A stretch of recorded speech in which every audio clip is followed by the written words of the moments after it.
మన మెసేజ్ ఏంటంటే, తనకు తానే విరోధమైపోయిన ఏ రాజ్యము కానీ, ఏ పట్టణము కానీ, ఏ ఇల్లు కానీ నిలవదు. So don't become the enemy of your self. నీకు నీవే శత్రువు కావద్దు. బయటనున్న శత్రువులు, సాతాను శత్రువు, ఆకాశ మండలం ఉన్న దురాత్మల సమూహం, నాటే సింగిల్ కాదు, ఒకటి కాదు, ఆ దెయ్యం దురాత్మల సమూహం నీకు వ్యతిరేకంగా. ఈ దురాత్మల సమూహం. అచ్చయ్యం గారు ఏం కావాలి చెప్పాలి, ఏం కావాలి మీకు? హల్లెలూయా. ఈ దురాత్మల సమూహం ఎందుకు ఉందంటే, కర్రాబెల్లో గోలికాయలు ఆట ఆడుకోవడానికి కాదు, ఐపీఎల్ ఆడుకోవడానికి కాదు. వాళ్ళందరూ టీములుగా డివైడ్ అయిపోయి ఐపీఎల్ ఆడుకోవడానికి లేదు. నిజం చెప్పాలంటే నీ బతుకుని నాశనం చేయడానికి మాత్రమే పనిగట్టుకొని ఉన్నాయి. వాటి దర్శనం, వాటి గురి, వాటి పరిచర్య అదే. ఏంటది? ఎరియాలి అబ్బాయి ఆరాధన ఫస్ట్గా మళ్ళీ చెప్తున్నాను. ఈ దురాత్మల సమూహము ఐపీఎల్ ఆడుకోవడానికి లేవు, వాలీబాల్ ఆడుకోవడానికి లేవు, టైంపాస్కి లేవు. దేవారాత్రులు నిద్రపోకుండా దేవారాత్రులు నిద్రపోకుండా వాటి టార్గెట్, వాటి దర్శనం, వాటి గురి, వాటి గమ్యం, వాటి పరిచర్య ఒకటే. నీ బతుకుని నాశనం చేయాలి, దేవునికి నిన్ను దూరం చేయాలి. మరి అది ఒకటి ఇద్దరు కాదు, దురాత్మల సమూహం ఉంది. సో నేనేం చెప్తున్నానంటే, ఈ శత్రు సమూహము చాలు. మనకు మనమే శత్రువు అయిపోతే అది భయంకరం. ఆయన అనుమతిస్తే తప్ప, ఆయన కంచె తీస్తే తప్ప ఈ దురాత్మల సమూహములో ఏదొక్కటైనను నిన్ను, నీ జీవితాన్ని పాడు చేయలేదు. కానీ ఏ కంచె తీయకుండానే నీ జీవితాన్ని నువ్వే పాడు చేసుకునే ప్రమాదం ఉంది. హల్లెలూయా, హల్లెలూయా. అర్థమైంది కదా? ఏ కంచె దేవుడు తీయకుండానే నిన్ను నువ్వు పాడు చేసుకోగలవు. ఎందుకో తెలుసా? ఆ కంచె, నువ్వు ఉన్నది కంచె లోపల నిన్ను నువ్వే పాడు చేసుకునే అవకాశం ఉంది. హల్లెలూయా. ఇప్పుడు నేను ఒక ఇంట్లో ఉన్నానండి, బలమైన గోడలు, శత్రు సమూహాలు వచ్చి ఎన్ని మిషల్ గన్లతో పేల్చినా అది ఏమీ అవ్వలేదు. నా చుట్టూ పాకిస్తాన్ సైన్యం అంతా చేరిపోయి బాంబులు వేసినా ఆ ఇల్లు బలమైంది కాబట్టి నాకేం అవ్వలేదు. నేను సేఫ్గా ఉన్నాను, బాగున్నాను. ఇప్పుడు నా చేతిలో కత్తి ఉంది, అది తిడిసేసి నేనే నా గుండెలో పొడి చేసుకున్నాను. ఇక వాళ్ళు బలమైన తోటాలు, బలమైన ఆయుధాలు నన్ను ఏమీ చేయలేకపోయి, కానీ నా చేతిలో ఉన్న చిన్న పదునైన కత్తి నన్ను చంపేసింది. ఇప్పుడు నా శత్రువు ఎవరు? నా చుట్టుముట్టిన వాళ్ళు కాదు. నా ప్రభు ఆజ్ఞ లేకుండా వాళ్ళు లోపలికి రాలేరు. కానీ నీకు నీవే శత్రువు. కాబట్టి మన సందేశం ఏంటంటే, don't become your enemy of your self. Hallelujah. So మొట్టమొదటిది ఏంటి? ఓకే, మళ్ళీ అడగనా? మనకు మనమే శత్రువు అయిపోయే పద్ధతులు, విధానాలు, మార్గాలు కొన్ని ఉన్నాయి. హల్లెలూయా. కనీసం ఒక 5 నుంచి 7 విషయాలైనా మీకు చెప్పే ప్రయత్నం చేసి ఈరోజు ముగిస్తాను నేను సబ్జెక్ట్ని. అందులో మొదటిది ఏం చెప్పాను అంటే, బ్యాడ్ హ్యాబిట్స్, చెడు అలవాట్లు. అంటే గుట్టక, సిగరెట్టు, పాన్పరాకు, ఖైనీ, బీడీలు ఇవి ఉన్నాయి. ఇవి మాత్రమే కాదు. హల్లెలూయా, హల్లెలూయా. నీకున్న కొన్ని అలవాట్లు ఉన్నాయి, మరికొన్ని దురలవాట్లు ఉన్నాయి. చాలా చెప్పేశాను, ఆ లిస్ట్ అంతా చెప్తే నేను మళ్ళీ వెనక్కి వచ్చినట్టు ఉంటుంది, టైం సరిపోదు. ఈరోజు ఖచ్చితంగా టైం ముగించాలి, ఎండ తీవ్రత ఎక్కువ ఉంది. పిల్లలు, వృద్ధులు ఇబ్బంది పడకూడదు. మనకు నచ్చిందని మనం వస్తాం, మరి ఏం చేద్దాం? సరే, హల్లెలూయా. సో మొదటిది, చెడ్డ అలవాట్ల ద్వారా నీకు నువ్వే శత్రువు అయిపోతావు. ఆమేన్. మళ్ళీ మాట జ్ఞాపకం చేస్తున్నాను, నీ దేహము దేవుని ఆలయం ఉన్నదని మీరు ఎరుగరా? ఎవడైనాను దేవుని ఆలయమును పాడు చేస్తే దేవుడు వాణిని పాడు చేస్తాడు. జాగ్రత్త. అధికమైన తిండి నీ దేహానికి ఇచ్చి నీ దేహాన్ని నువ్వు కొవ్వు చేత పాడు చేయొద్దు. నాకు నచ్చినంత తింటాను అని చెప్పడానికి మీకు ఒక మాట చెప్పన, అధికమైన తిండి దెయ్యం. అధికమైన తిండి దెయ్యం. మాంసాహారపు పిచ్చి దెయ్యం. మరేమని అనుకోండి, నేను చెబుతున్నాను. Praise the lord. Right, time అవుతుంది, మళ్ళీ మనకి సరిపోదు మిగతా చెప్పుకోవడానికి. హల్లెలూయా. సో బాగా తినడం కూడా బ్యాడ్ హ్యాబిటే కదా కదా. పెద్దలు ఏం చెప్తున్నారంటే, మళ్ళీ ఇప్పుడు వెనక్కి వస్తే టైం అయిపోతుంది, తిన్నావు ఇంకొంచెం తినాలనిపిస్తుంది కదా, అప్పుడు ఆపేయమంటారు, నువ్వు ఆరోగ్యంగా ఉండాలని. మనకేంటంటే కడుపు నిండా తినాలి, వీలైతే కుతికల దాకా పేకల దాకా తినాలి. తుమ్మొచ్చినా దగ్గొచ్చినా అందులోంచి మెతుకులు ఊడిపడిపోవాలి. అంత బాగా తింటే కానీ మనకి తృప్తి ఉండదు. హల్లెలూయా. నాకు ఒక సహోదరుడు తెలుసు, మినిమం 1/2 కేజీ చికెన్ తింటాడు. అది పొట్టా చికెన్ షాపా, మినిమం 1/2 కేజీ చికెన్ తింటాడు. ఇంట్లోకి కూర తెచ్చుకుంటే మిగతా వారందరికీ హల్లెలూయా 1/2 కేజీ, ఆయనకు మాత్రమే 1/2 కేజీ. మిగతా వారికి తెచ్చిన 1/2 కేజీలో మరలా కొంత ఆహారాన్ని, కొంత మాంసాన్ని వారు దాచి ఉంచాలి సాయంకాలికి. లేకపోతే హల్లెలూయా ఈ వ్యక్తికి మనిషికి వచ్చినట్టు వస్తుంది. ఏంటది? పాపం. అధికమైన తిండి, అధికమైన నాన్ వెజ్, ఇవన్నీ కూడా చెడ్డ అలవాట్లే. చాలా మాట్లాడుకున్నాం, చాడీలు, నిందలు, అవమానాలు, నీచమైన మాటలు, బూతులు, పోకిరి మాటలు, ఇతరుల్ని తక్కువ చేసి మాట్లాడి, ఇవన్నీ చెడ్డ అలవాట్లే. వీటి వల్ల నీకు నువ్వే శత్రువు అయిపోతావు. రెండోది ఏం నేర్చుకున్నామంటే, నిన్ను నువ్వు తక్కువగా చూడడం, నిన్ను నువ్వు అసహించుకోవడం, నిన్ను నువ్వు అవమానించుకోవడం. ఇస్తారమ్మా, ఒక్కో టైం ఒకలా ఉంటావు. నువ్వు ఊరెళ్ళి వచ్చిన తర్వాత మైండ్ డిస్టర్బ్ అయిందా, దెబ్బలు పడతాయి నీకు. సరిగ్గా నువ్వు మీకు మిమ్మల్ని కదమ్మా. Praise the lord. Hallelujah, hallelujah, praise the lord. ఇస్తారని దాదాపు చాలా ఇయర్స్గా నాకు తెలుసు కాబట్టి ఆ స్వాతంత్రం. అక్కల ఇంట్లో పరిచయం చేసేటప్పటి నుంచి నాకు తెలుసు బిడ్డ. Praise the lord. Hallelujah. So నిన్ను విమర్శించుకోవద్దు, నిన్ను తిట్టుకోవద్దు, నిన్ను కొట్టుకోవద్దు. నా బతికింతే, నాకు ఏ రోగం వచ్చింది కదా, నేను చచ్చిపోయాను కదా, నేను పోయాను కదా, అందరికీ చావు వస్తుంది, నాకు వచ్చింది కదా, ఇలాంటి నీచ నికృష్ట పాపిష్టి మాటలు కోపంలో కూడా అనకూడదు. నేను చెప్తున్నాను, అది భయంకరమైన పాపం. ఇంకా తెగించి చెప్పన, వ్యభిచారం కంటే కూడా హీనమైన పాపం అది. హల్లెలూయా, హల్లెలూయా. మనము దేవుని స్వాస్యం, దేవుని స్వాస్యాన్ని తిట్టే హక్కు మనకెక్కడిది? నేను ఒక దినాన జఫనే శాస్త్రి అన్నది ఒక షార్ట్ భలే నచ్చింది నాకు. నేను స్టేటస్ పెట్టాను, తర్వాత ఎవరైనా చూడండి, ఇప్పుడు కాదు.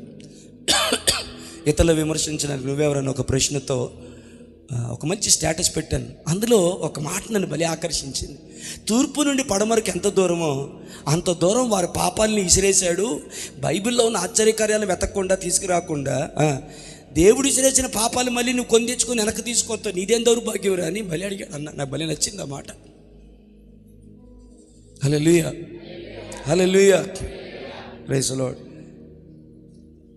కాబట్టి నిన్ను నువ్వు తక్కువ చేసుకొని, విమర్శించుకొని, నీ మీద నువ్వు శాపనార్థాలు పలుక్కొని, నా బతికింతే, నా స్థితి ఇంతే, నేను బాగుపడను, దేవుడు కూడా నన్ను చల్లగా చూడ్డు, దేవుడికి కూడా నేను ఇష్టం లేదు, దేవుడు కూడా. ఇశ్రాయేలు ప్రజలు ఎలా వాగుతున్నప్పుడే దేవుడు అన్నాడు, ఏమన్నాడంటే, వారు కోరుకున్నది వారి మీదకి నేను రప్పిస్తాను, మోషేను పక్కకు తప్పుకో అని.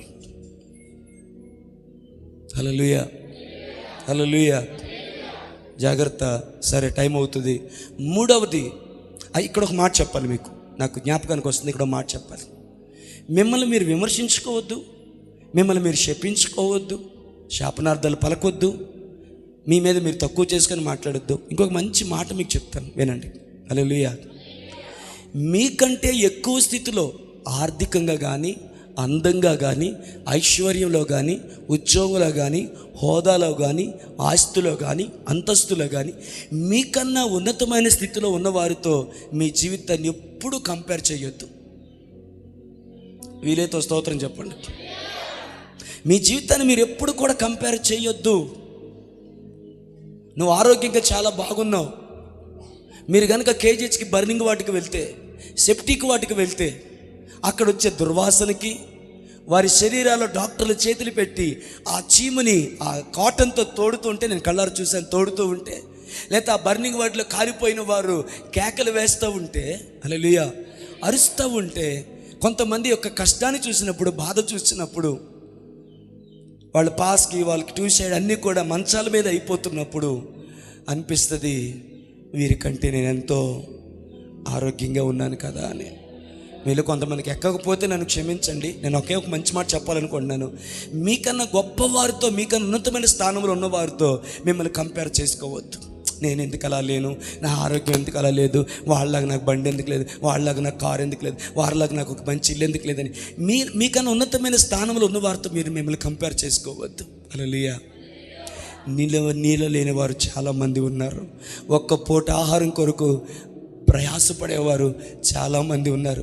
చెట్టు కింద పుట్ట కింద తలదాచుకునేవారు చాలామంది ఉన్నారు.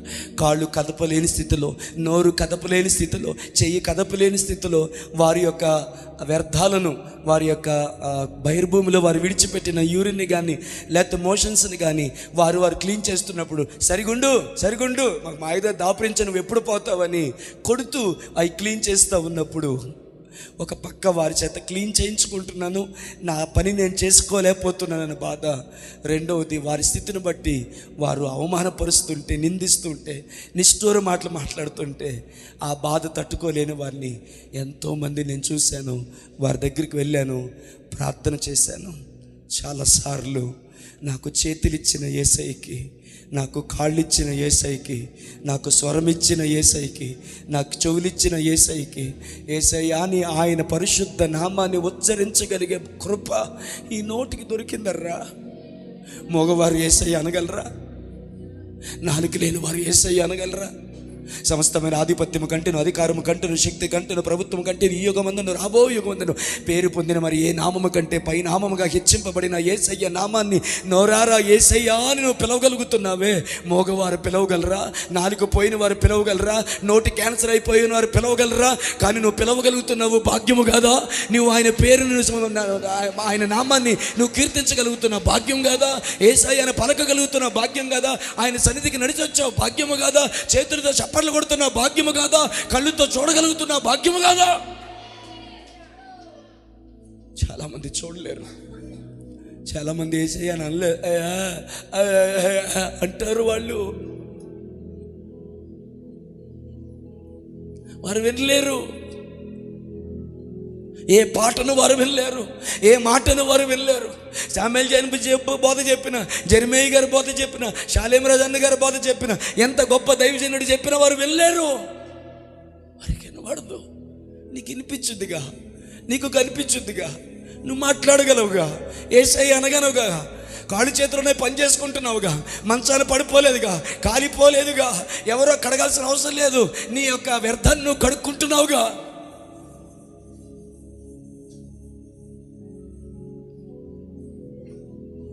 హల్లెలూయా.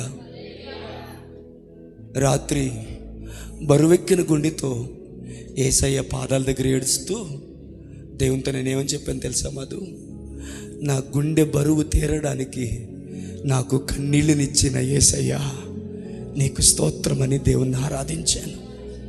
ఆమేన్. ఎప్పుడైనా నీ కన్నీళ్ళని బట్టి దేవునికి వందనాలు చెప్పావా? ఎప్పుడైనా నీ కంట్లో కారే కన్నీళ్ళు బట్టి దేవునికి వందనాలు చెప్పావా? ఆయన సన్నిధిలో ఏడుస్తూ ప్రార్థన చేస్తే నీకు తృప్తి దొరుకుతుందే, అలాగూ కన్నీరు కార్చే కన్నీళ్లను నీ లోపల ఆయన పెట్టాడు కదా. హల్లెలూయా.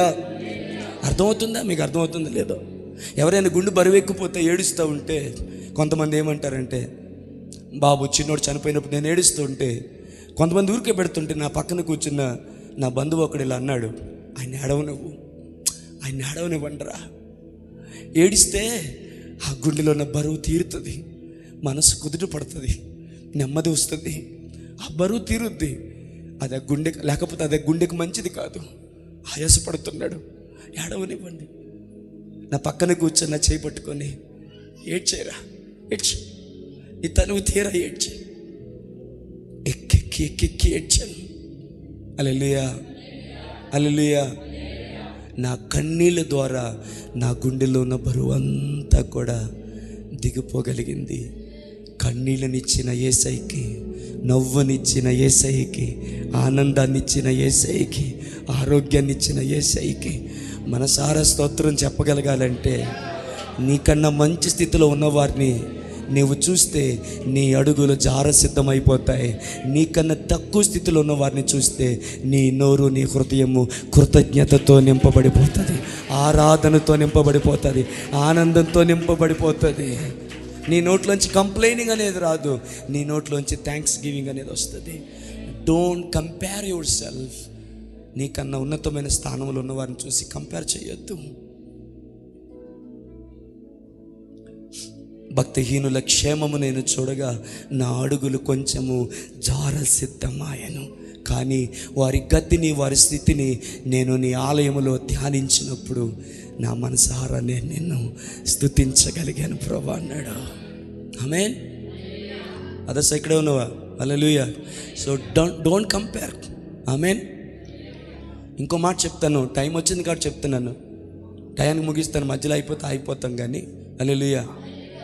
మీ భార్యల్ని, మీ భర్తల్ని, మీ పిల్లల్ని ఇంకొకరితో కంపేర్ చేయకండి. కొంతమందికి ఉన్న నీచబుద్ధోడు చెప్పనండి నేను, మనోళ్ళకంటే మన చర్చలు కాదు, మన దేవుని బిడ్డలకి ఏంటో తెలుసా, రీల్స్ చూస్తారు. ఆ రీల్స్లో భార్య భర్తలు ఎలాగుంటారో చూస్తారు, వాళ్ళు అలా ఉండాలని కోరుకుంటారు. జరగదు, అవ్వదు. హల్లెలూయా. నేను మాట చెప్పనా, రోజు భార్యను కొట్టి, అవమానించి, అనుమానించి, జుట్టు పట్టుకొని నడి రోడ్ల మీద ఈడ్చే చాలామంది భర్తల ద్వారా నరకాన్ని అనుభవిస్తున్న భార్యలు నాతో చాలామంది మాట్లాడారు. ఆయా స్థలాలకు మీటింగ్కి వెళ్తున్నప్పుడు వారి కష్టాన్ని చెప్పుకున్నారు. అన్న ఇట్లా ఉంటుందన్నా, ఇట్లా కొడతాడన్నా, ఇట్లా అంటాడన్నా. తెలంగాణలో ఎంతమంది చెప్పారో నాకు ఈ మాటలు. ఎంత లొల్లి చేస్తాడన్నా, అమ్మని కొడతాడు, అయ్యని కొడతాడు, నన్ను కొడతాడు, పిల్లల్ని కొడతాడు, నానా మాటలని చండాలు మాట్లాంటాడన్నా. ఒక్కరోజే నువ్వు తిన్నావా, నువ్వు బాగున్నావా, నీ ఆరోగ్యం మంచిగా ఉందా, నీ ఒక్కరోజు, నేను అక్కడ బాగా చెప్తున్నాను, ఒక్కరోజైనా నన్ను అడగడన్నా, కొడతాడన్నా, అన్నీ చేసి పెడతాను నేను. అలాంటి దౌర్భాగ్యులందరికంటే నీ భర్త చాలా మంచోడు. నీ భర్త నిన్ను ప్రేమిస్తున్నాడు, నీకు సేవ చేస్తున్నాడు. నువ్వు ఎక్స్పెక్ట్ చేసినంత గొప్పగా లేడేమో, కానీ ఆ నీచుల కంటే కూడా నీ భర్త చాలా విషయాల్లో రెట్లుగా మంచిగా ఉన్నాడు. నీ భర్తను అభినందించు, నీ భర్తను బట్టి దేవునికి వందనాలు చేయి. నీ భార్యను అభినందించు, నీ భర్తను బట్టి దేవుని. నువ్వు చేతగానుడురా, నువ్వు పనికిమాలినోడురా, వదిలే. పాపిష్టి మహేష్ కానీ పాపిష్టి మాటలు మాట్లాడతావు.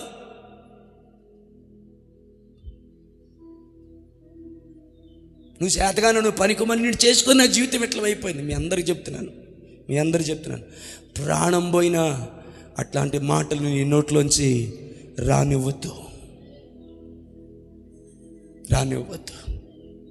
హల్లెలూయా. వాడి పనికిమాలినోడు కాదు, పాపిష్టోడు కాదు, దేవుడు నీకు కిరీటముగా అనుగ్రహించిన వాడు నీ భర్త. నేను అమ్మని మహిమ కలుగును గాక. చేతనైతే లోబడు, తిరగబడ్డం మానే, ప్రేమించు, ద్వేషించును మానే. నేను చెప్తున్న ప్రతి భార్యకి, నీ భర్త కుటుంబానికి యజమాని.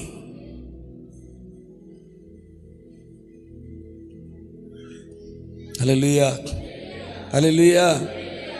ఊరే అని ఇష్టానుసారంగా సంబోధించొద్దు. నువ్వు నీ ఎక్స్పెక్ట్ చేసినంత గొప్పగా నిన్ను చూసుకోవట్లేదేమో, నువ్వు కోరుకున్నంత ప్రేమ నీకు ఇవ్వట్లేదేమో, నువ్వు ఆశించింది ఏది నీకు దొరకట్లేదేమో, నువ్వు అనుకున్నంత అద్దాల మేడలో నిన్ను పెట్టి చూడట్లేదేమో, కానీ నీ కొరకు రెక్కల ముక్కలు చేసుకొని కష్టపడుతున్నాడు. హల్లెలూయా. ఆటోలో కష్టపడేవారు ఆటోలో కష్టపడుతున్నారు, పొయ్యి దగ్గర కష్టపడేవారు పొయ్యి దగ్గర కష్టపడుతున్నారు, కాంక్రీట్ దగ్గర కష్టపడేవారు కాంక్రీట్ దగ్గర కష్టపడుతున్నారు, రోడ్ల మీద కష్టపడేవారు రోడ్ల మీద కష్టపడుతున్నారు, భయంకరమైన మరణ పరిస్థితుల్లో పనిచేసేవారు బయట పని చేస్తున్నారు. వారికి అనారోగ్యంగా ఉన్నప్పటికీ కూడా ఎంతో కొంత తెచ్చి ప్రయాసపడి నీకు ఇస్తున్నారు. నీ భర్తకు వందనాలు చెప్పు, నేను భర్తను బట్టి దేవునికి వందనాలు చెప్పు. అంతే తప్ప పాపిస్తాడా, పనికి మాలాడా, ఆ లాలో నీకన్నా బెస్ట్, వీళ్ళు నీకన్నా బెస్ట్, పనులు చేసుకో. సారీ, నేను తెగించి నీచంగా మాట్లాడితే నన్ను క్షమించండి. నువ్వు కోరుకున్న వాళ్ళు, అనుకున్న వాళ్ళు ఎవరో ఉన్నారు కదా, సినిమా యాక్టర్లో లేకపోతే రీల్స్లో దొరికేవాళ్ళు, వెళ్ళి చేసుకుంటావా?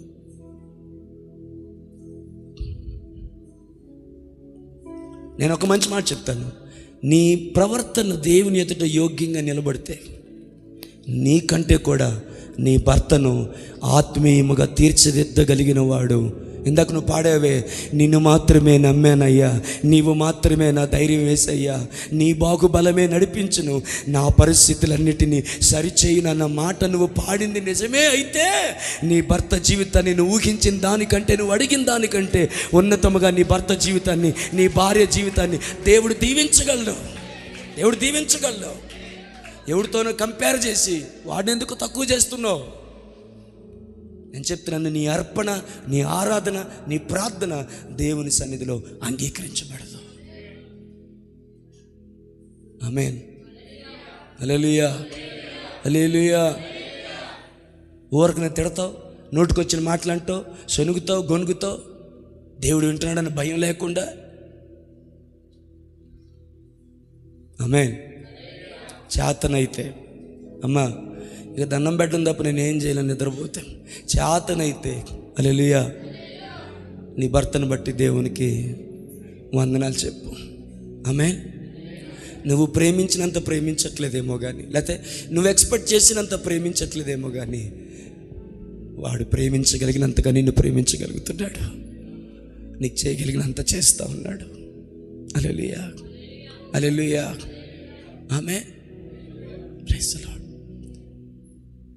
దీన స్థితిలో ఉండి నేను ఎరుగుదును, సంపన్న స్థితిలో ఉండి ఎరుగుదును. ఏ స్థితిలో నేనున్నా ఆ స్థితిలో నేను సంతృప్తి కలిగి ఉండడం నేను నేర్చుకున్నాను. నీ భర్త నేను బాగా ప్రేమించే స్థితిలో నీవు ఉన్నా, నీ భర్త నేను ద్వేషించే స్థితిలో ఉన్నా, ఏ స్థితిలో నీవు ఉన్నా ఆ స్థితిలో సంతృప్తి కలిగి దేవుని స్తుతిస్తూ, దేవుని ఆరాధిస్తూ, నీ భార్య విషయంలో, నీ భర్త విషయంలో, నీ పిల్లల విషయంలో దేవుణ్ణి స్తుతిస్తూ, దేవుణ్ణి ఆరాధిస్తూ, దేవునికి వందనాలు చెప్పు. నువ్వు ఎక్స్పెక్ట్ చేసినంత బాగోలేదేమో, కానీ నేను మరలా చెప్తున్నాను, నువ్వు అడిగిన వాటికంటే, నువ్వు ఊహించిన వాటికంటే అత్యధికముగా చేయగలిగిన దేవుడు ఆ కృపను నీ భర్తకి ఇవ్వగలడు, ఆ కృపను నీ భార్యకి ఇవ్వగలడు, ఆ సామర్థ్యాన్ని నీ భర్తకి ఇవ్వగలడు. ఆయన చేతనైతే వాళ్ళ ఆయన దగ్గర వాళ్ళ ఆయన దగ్గర గొడవనంత కాలం గొడవాడింది, కానీ అర్థమయ్యింది ఇది మా ఆయన వల్ల జరిగేది కాదనుకుంది. ఎక్కడికి వెళ్ళింది? మీకు భలే కనెక్ట్ అయిపోయారు. ఎక్కడికి వెళ్ళింది? దేవుని మందిరానికి వెళ్ళి ఏడ్చింది. సంవత్సరాలుగా తన భర్త ఇవ్వలేకపోయింది దానిని. హల్లెలూయా. సంవత్సరం తిరగకముందే, ఆమేన్, హల్లెలూయా. సంవత్సరం తిరగకముందే నేను అంటాను, ఏలీ ఎప్పుడైతే వచ్చే ఏడు ఇదే రోజుకి నీ ఒడిలో కుమారుడు ఉంటాడని చెప్పిందో, ఆమేన్ అని ఏలీ చెప్పాడో, నేను అనుకుంటాను అప్పుడే కన్సీవ్ అయిపోయిందేమో. దేవుని నామానికి మహిమ కలుగును గాక. హల్లెలూయా, హల్లెలూయా. సంవత్సరాలుగా తన భర్త వల్ల కలగలేంది. ఆమేన్. దేవుని సన్నిధిలో సంవత్సరం తిరగకముందే మరలా అదే భర్త ద్వారా దేవుడు తనకి సంతానాన్ని కలుగు చేశాడు. ఆమేన్. ఎందుకు వెనక్కి వచ్చానో తెలియదు కానీ, నీ భర్త బలహీనుడా, ప్రార్థన చేయట్లేదా, నేను ప్రేమించట్లేదా, నీ భర్త బలహీనరా, నీ భార్య బలహీనరాలా, నిన్ను అర్థం చేసుకోవట్లేదా? ఆమేన్. నువ్వు గొడవాడు, ఏడువు, కన్నీరు కార్చు, తలగొట్టుకో, నేలకేసి కొట్టుకో, ఒక్కరిదాని కుమిలిపోయి ఒక్కడవే ఏడువు, రూపాయి కూడా మార్పు రాదు. పోన్లే, రూపాయి పేల పెద్ద మాట, పావలా కూడా మార్పు రాదు. పావలా పెద్ద మాట, 5 పేజీలు కూడా ఈ రోజుల్లో లేవు కాబట్టి ఇక్కడ వాటి ప్రస్తావన లేదు. మార్పు రాదు. కానీ మార్పు ఎప్పుడు వస్తుందో తెలుసా? నీవు మారి దేవుని సముఖమునకు వెళ్ళి, నీకు నా పరిస్థితిలో నీ ఆశ్రయదుర్గమైన యేసయ్య వైపు నీ చేతులెత్తి, నా లోటు ఇది, నా పరిస్థితి ఇది, నాకు సహాయం చేయవా అంటే, ఆమేన్.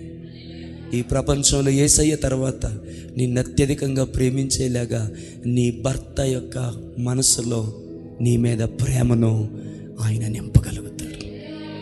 ఒకటే చెప్తాను, ఇవన్నీ చెప్పడానికి కారణం ఏంటంటే ఆయనే ఏదైనా చేయగలడు. చెప్పండి, ఆయన చేయగలడు కాదు, ఆయనే ఏదైనా చేయగలడు. మహాలక్ష్మమ్మ ఎక్కడ ఉన్నారా? నాకు తెలుసు మీ బాధ, కొంచెం ఓపిక పట్టండి. ఆయనే ఏదైనా చేయగలరు. చెప్పండి, ఇలా చెప్పండి, నా బ్రతుకులో, నా కుటుంబంలో ఆయనే ఏదైనా చేయగలరు. ధైర్యంగా చెప్పారా? కన్నీళ్ళతో చెప్పారా? మనసారా చెప్పారా? హల్లెలూయా. ఇలా చెప్పండి, నేను ఎంత ప్రాకులాడినా, ప్రాధేయపడినా, ఏమి చేసినా నా పరిస్థితులను నేను మార్చుకోలేను.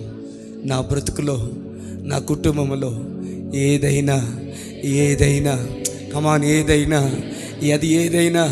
అది ఏదైనా ఆయనే చేయగలడు, ఆయనే సరి చేయగలడు, ఆయనే బాగు చేయగలడు, ఆయనే బలమిచ్చువాడు, ఆయనే క్షేమమిచ్చువాడు, ఆయనే కృప చూపువాడు, ఆయనే జయమిచ్చువాడు, ఆయనే సమకూర్చువాడు. చప్పట్లు కొట్టి ఆయన ఆరాధిస్తావా? చప్పట్లు కొట్టి ఆయన ఆరాధిస్తావా? జయమిచ్చువాడు ఆయనే, కృపనిచ్చువాడు ఆయనే, సమకూర్చువాడు ఆయనే, యుద్ధము చేయువాడు ఆయనే, శ్రీమంతుడు ఆయనే, ఏదైనా చేయగలిగింది ఏదే, కథ మొత్తం మార్చగలిగేది ఆయనే, తన నామమునికే మహిమంతా తెచ్చుకోగలిగేది ఆయనే.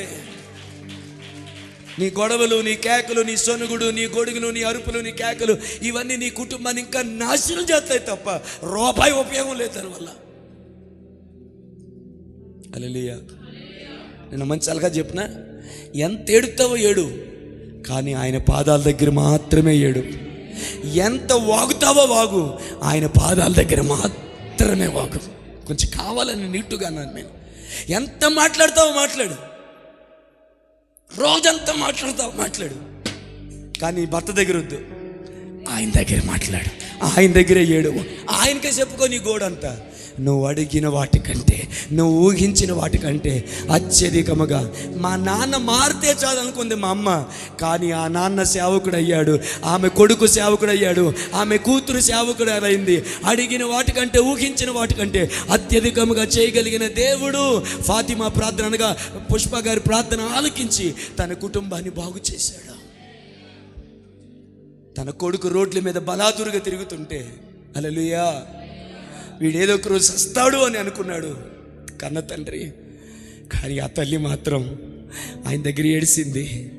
ఏదైనా చేయగలడు, కథ మొత్తం మార్చగలడు, తన నామమునికే మహిమ తెచ్చుకోగలడని. ప్రపంచంలో ఆశింపదగిన గొప్ప దైవజనుడు కాకపోయినా ప్రపంచంలో దైవజనులందరిలో అట్టడుగు స్థానంలో నిలిచినప్పటికీ కూడా తన కుమారుడు కూడా ఒక దైవజనుడే అని చెప్పుకోగలిగే కృపను, సాక్ష్యాన్ని ఆ తల్లికి అనుగ్రహించింది. ఎవరు అంటే, యమని దగ్గర ఆమె తన కన్నీరుని కార్చి ఏడ్చిందో ఆయనే సహాయం చేసినాడు కదా. హల్లెలూయా, హల్లెలూయా. సంవత్సరాలు అయిపోయింది, నువ్వు ఏడ్చి సంవత్సరాలు అయిపోయింది, నువ్వు మాట్లాడి సంవత్సరాలు అయిపోయింది, నువ్వు గొడవాడి సంవత్సరాలు అయిపోయింది, నువ్వు కన్నీళ్ళు గార్చి సంవత్సరాలు అయిపోయింది, నీ పేలాపని వేలి. ఏమైనా ఉపయోగం ఉందా? ఒక రూపాయి ఉపయోగం ఉంది అన్న స్తోత్రం చెప్పండి. ఒక రూపాయి ఉపయోగం ఉంది. పోని నేను 100,000 లీటర్ల కన్నీరు గార్చాను, ఒక్క బొట్టుకైనా ఉపయోగం ఉంది అన్నది చెప్పండి స్తోత్రం. కానీ ఆయన పాదాల దగ్గర నువ్వు ఏడిస్తే ప్రతి కన్నీటి బొట్టుకు వాల్యూ ఉంటుంది, ప్రతి బాధకి వాల్యూ ఉంటుంది, ప్రతి మాటకు వాల్యూ ఉంటుంది. హల్లెలూయా, హల్లెలూయా. ఏమో వెనక్కి రావడం వల్ల, ఈ మాటలు చెప్పడం వల్ల మీలో కొందరికి దీవెనకరంగా ఉండడానికి దేవుడు సహాయం చేశాడేమో. అన్ని విషయాలలో దేవునికి కృతజ్ఞత తెలియచేయడం.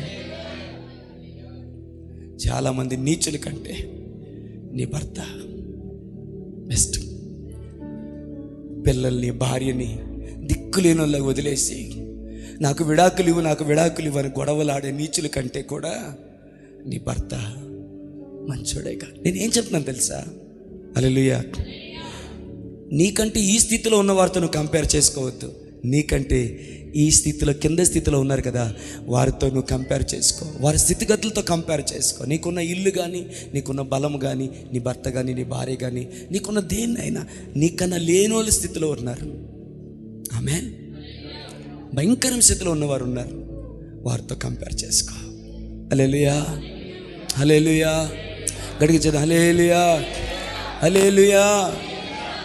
మనోచోక్ మీటింగ్కి వెళ్తే సరైన వసతి నాకు కల్పించలేకపోయారని నన్ను పిలిచిన, అంటే వారికి నన్ను పరిచయం చేసిన దైవజనుడు ఏడుస్తూ నాకు ఫోన్లో సారీ చెప్పాడు. వారు మీకు సరిగా భోజనం పెట్టలేదు, మిమ్మల్ని బాగా చూసుకోలేదు, మీకు సరైన కానుక కూడా ఇవ్వలేకపోయారు, నన్ను క్షమించండి అంటే నేను అన్నాను, మీరు నా ఎదురుగా ఉంటే మీ కాళ్ళు పట్టుకొని ఏడ్చేవాడిని పాస్టర్ గారు. ఈ విషయంలో నన్ను క్షమాపణ అడగొద్దు. వారు ఏ ప్రేమనైతే చూపించారో, ఏ గౌరవాన్ని అయితే చూపించారో, ఏ భోజనాన్ని అయితే నాకు పెట్టారో, ఏ కానుకనైతే నాకు ఇచ్చారో, దాంట్లో రూపాయి కూడా, ఒక మెతుకు కూడా నేను అర్హుడిని కాదు. వారు పెట్టిన భోజనంలో ఒక్క మెతుక్కి నేను అర్హుడిని కాదు. వారు ఇచ్చిన కానుకలో ఒక్క రూపాయికి నేను అర్హుడిని కాదు. వారికి ఉన్నది రేకుల షెడ్లే, కానీ మండు టెంట్లో వారు బయట కూర్చొని ఆ రేకుల షెడ్లో ఫ్యాన్ వేసి నన్ను సెదదేరండి అయ్యా నన్ను చెప్పారే. ఆ గౌరవానికి, ఆ సన్మానానికి నాకు రవ్వంత అధికారం లేదయ్యా. దయచేసి అంత మాట అనొద్దు, నీ కాళ్ళు పట్టుకుంటాను. నేను ఏడిశాను ఇటు నుంచి. అర్థమైందో లేదో నాకు తెలియదు, కానీ చాలా దూరం వెళ్తున్నాను ప్రభా, కొంచెం పెద్ద కారు వస్తే బాగున్న, పిల్లలు కూడా ఉన్నారు కదా ఇప్పుడు అని అనిపించింది ఒక్కోసారి.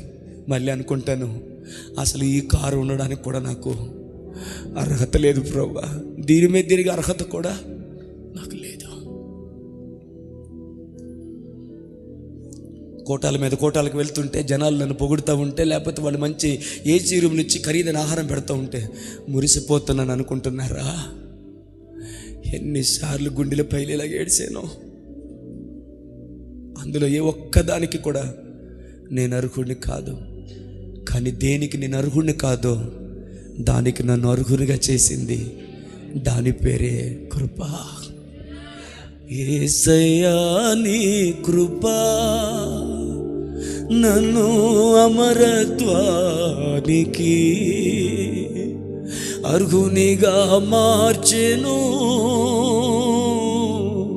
యేసయ్యా నీ కృప అర్హునిగా మార్చెను. యేసయ్యా నీ కృప, యేసయ్యా నీ కృప, నీ హస్తపు నీడకు పరుగెత్తగా నీ కౌగిట నన్ను దాచి. హల్లెలూయా. సారీ మర్చిపోయాను. హల్లెలూయా, హల్లెలూయా. రోడ్ల మీద ఆస్తులు, పాస్తులు, అంతస్తులు ఉన్న వారికి యేసయ్య లేడు. నీకు ఏమీ లేకపోయినా యేసయ్య ఉన్నాడు, యేసయ్య ఉన్నాడు. ఆయన మాట ఉంది నీ దగ్గర, ఆయన పాట ఉంది నీ దగ్గర, ఆయన మీద విశ్వాసం ఉంది నీ దగ్గర, ఆయన మీద నిరీక్షణ ఉంది. ఒకడు చంద్రమండలంలో ఇల్లు కొనుక్కోగలడేమో, ఎన్ని కోట్లు ఖర్చు పెట్టి నిరీక్షణ కొనుక్కోగలడు. ఆయన నీకు ఉచితంగా నీ గుండెల్లో పెట్టిన నిరీక్షణ ఎంతో విలువైనది.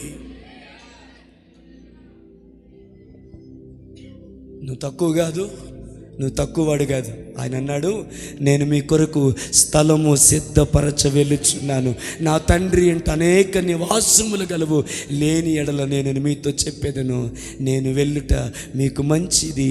నేను పోయి మీకు స్థలము సిద్ధపరిచి మరలా నేను వస్తాను, నేనుండ చోటున. హల్లెలూయా, హల్లెలూయా. నీవున్న చోటున నేనుండుటకై పిలుపుకు తగిన మార్గము చూపి నన్ను స్థిరపరచిన యేసయ్యా, నన్ను విడువక ఎడబాయక దాచితివా నీ చేతి నీడలో. యేసయ్యా నీ చేతి నీడలో. హల్లెలూయా. కొంతమంది బాగా వాక్యం వింటున్నారు, కొంతమంది బాగా నిద్రపోతున్నారు, కొంతమంది అటు ఇటుగా ఉన్నారు. వీళ్ళు చల్లగా లేరు, వెచ్చగా లేరు, నిలువెచ్చని స్థితిలో ఉన్నారు. అటు ఇటుగానో లేవంటారు, మీరే ఆలోచించండి. అటు ఉండొద్దు. హల్లెలూయా, హల్లెలూయా, ఆమేన్.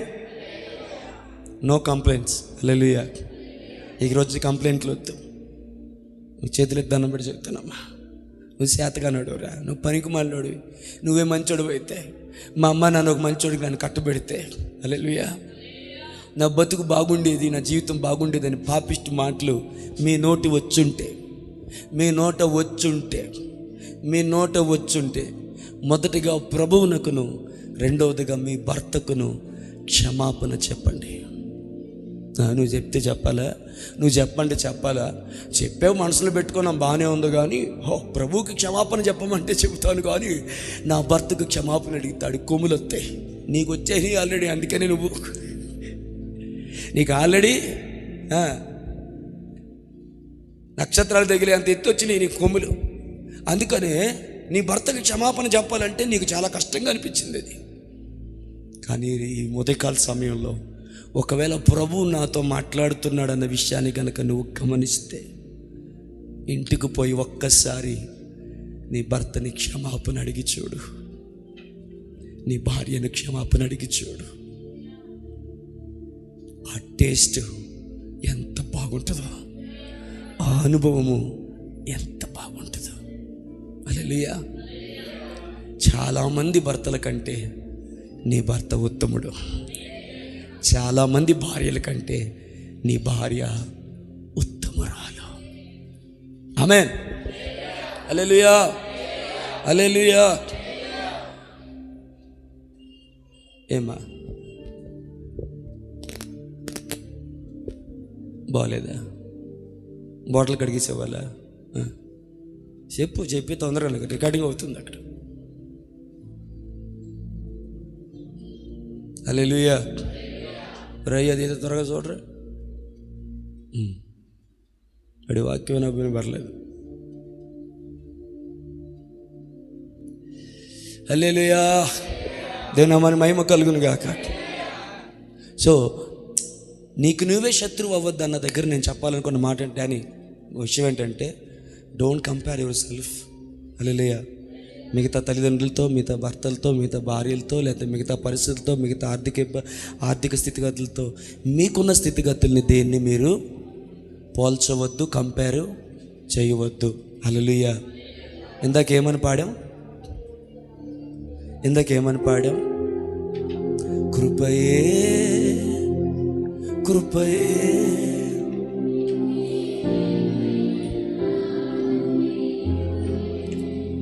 అబద్ధాలు ఆడే పెదవులనట ఆయన కాలుస్తాడట, అబద్ధాలు ఆడే నాలుగునట ఆయన కోస్తాడంట. హల్లెలూయా. నేనేమై ఉన్నానో అది నీ కృపే అన్నప్పుడు నా బతుకు నీ వల్ల ఎలా తగలాడింది, నేను చేసుకున్నాను, ఎందుకు అట్లా అంటావు? అది నిజమా, ఇది నిజమా? అమ్మ సంతోషమ్మ, రే నువ్వు దిగురా, కిందకి దిగు. దాని నుంచి వాక్యం మీద టెన్షన్ లేదు నీకు, సరి కూర్చోవాలి. నేను నిన్నే అడుగుతున్నాను, సమాధానం చెప్పు. హల్లెలూయా. నేనేమై ఉన్నాను అది నీ కృప అన్నది నిజమా? నీ వల్ల నా బతుకుల నాశనం అయిపోయింది అన్నది నిజమా? అంటే నువ్వు ఎప్పుడు ఆయన అన్నావని కాదు తెల్లో, నువ్వు నన్ను లేనిపోని నా మీద నిందలు మోప. హల్లెలూయా. ఏది నిజం? అమ్మా, నేనేమై ఉన్నానో నీ కృప వలన అయి ఉన్నాను అన్నది నిజమే అయితే, పెద్ద మాట అంటానేమనుకోకరా, కాళ్ళు పట్టుకొని చెప్తాను, నీ వల్ల నా స్థితి ఇలా అయిపోయిందని. ప్రాణం పోయినా నీ నోరు తెరిచి మాట్లాడొద్దు.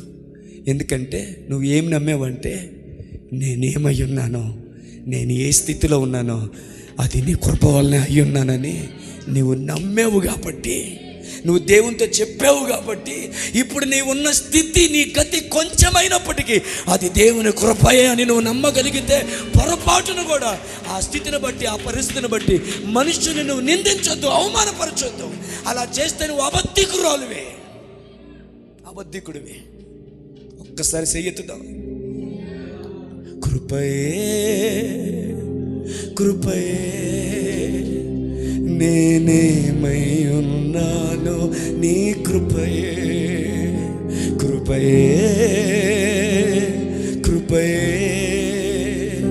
నే బ్రతికి ఉన్నానంటే కృపయే.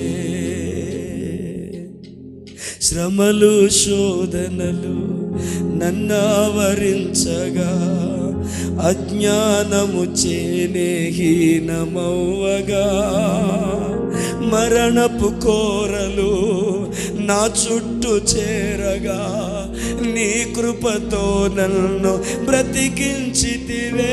చేయెత్తి ఇంతగా నన్ను ప్రేమించుటకు ఏ పాటి వాడను యేసయ్యా. ఇంతగా నన్ను ప్రేమించుటకు ఏ పాటి వాడను యేసయ్యా. చెప్తావా? మనసారి చెప్తావా? నీ కృపకు ఎల్లప్పుడూ కృతజ్ఞుడు. ఏ స్థితిలో ఉన్నా నీ కృపకు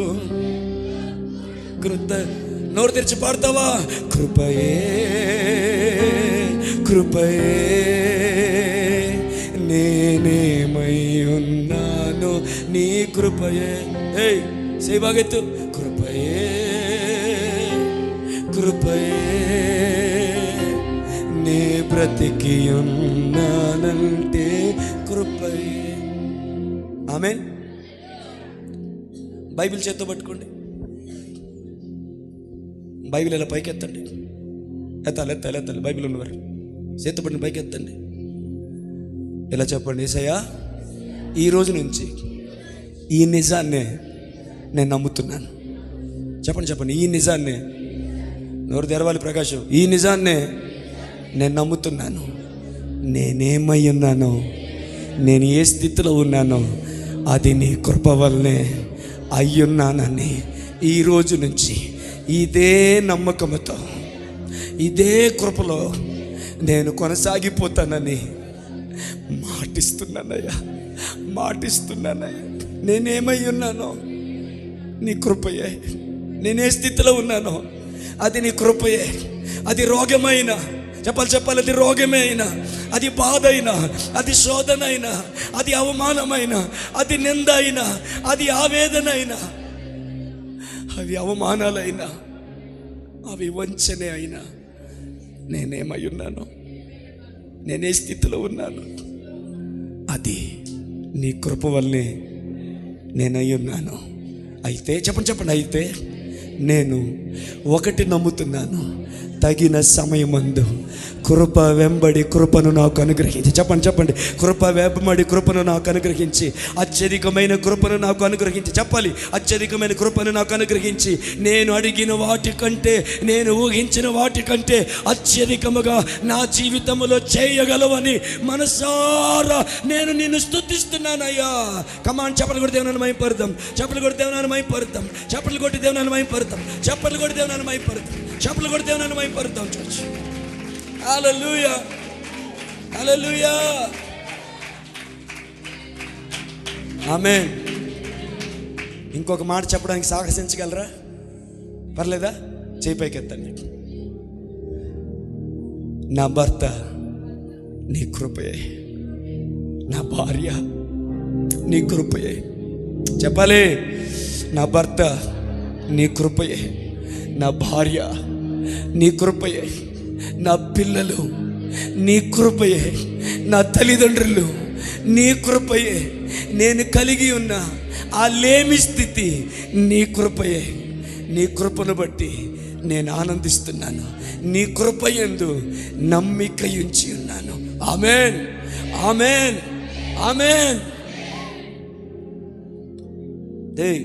కూర్చోరా, కూర్చో. ఆమేన్. ఏది నమ్ముదాం? నా బతికిలా తాగలనిది నీ వల్లే అన్నది నమ్ముదామా? నేనేమై ఉన్నానో అది నీ కృప వల్ల అయి ఉన్నానని నమ్ముదామా? ఏది నమ్ముదాం? నాకు సమాధానం చెప్పాలి. ఏం నమ్ముదాం? అక్కలు ఏది నమ్ముదాం? నీ భర్త వల్ల నీ బతికిలా నాశనం అయిపోయిందని నమ్ముతావా? అది కష్టమైన కన్నీరైనా ఈరోజు నువ్వు ఏ స్థితిలో ఉన్నావో ఆ స్థితి దేవుని కృపయే అని నమ్ముతావా? ఏది నమ్ముతావు నువ్వు? ఆమేన్. ఏది నమ్ముతావో దాని మీద నిలబడు. నీ నమ్మికను జాగ్రత్తగా పట్టుకో, నీ నమ్మికను జాగ్రత్త పట్టుకో.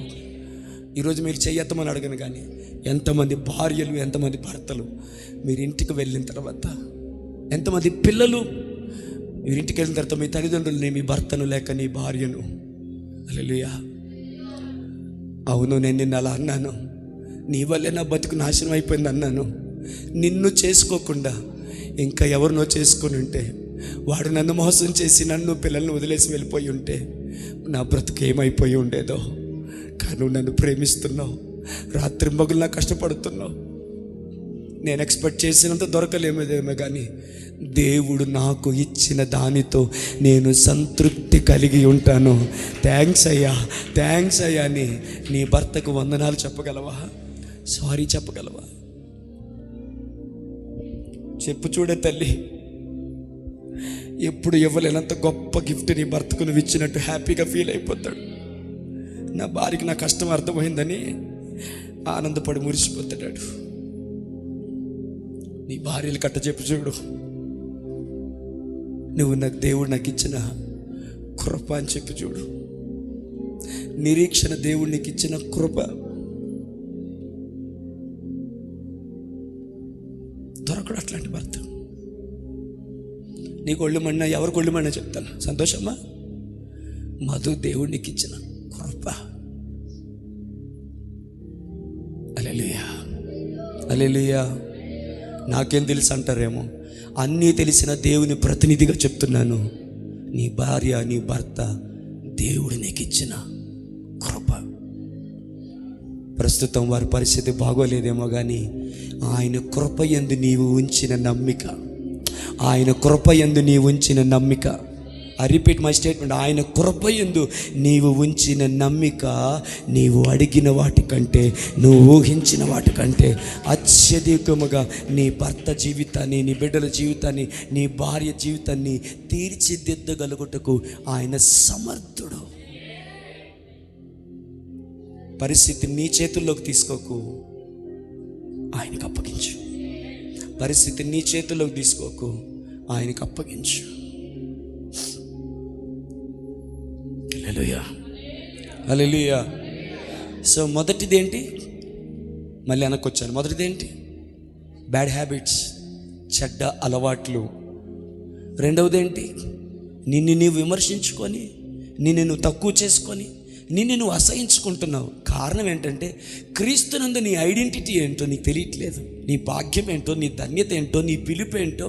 హల్లెలూయా, హల్లెలూయా, హల్లెలూయా. భారతదేశంలో అనిల్ అంబానీకి కానీ లేకపోతే ముఖేష్ అంబానీకి కానీ ఎంత ఆస్తుందో వాళ్ళకే తెలియదు. హల్లెలూయా. నావి చూడాలమ్మా, మీకంటే వాళ్ళు ధన్యులు అవ్వగలరా? కొంచెం మంచిగా సమాధానం చెప్తే బాగుండేది కదా. ఆ సమాధానంలోనే అసలు ఏమి కనబడలేదు నాకు అసలు తెలియ.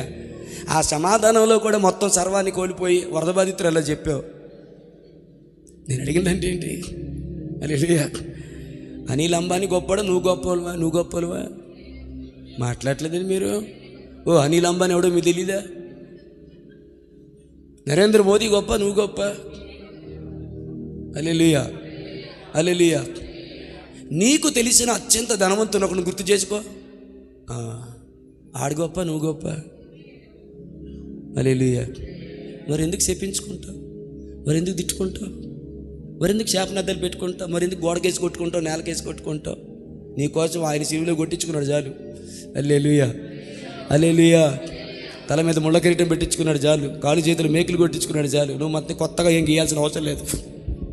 గీతలో రాతలు, ఈ గీతలో ఈ రాతలు, ఏ రీతలో అర్థమైంది లేదా? ఈ గీతలు ఈ రాతలు నీ రాతలు సరిపోయలేవు.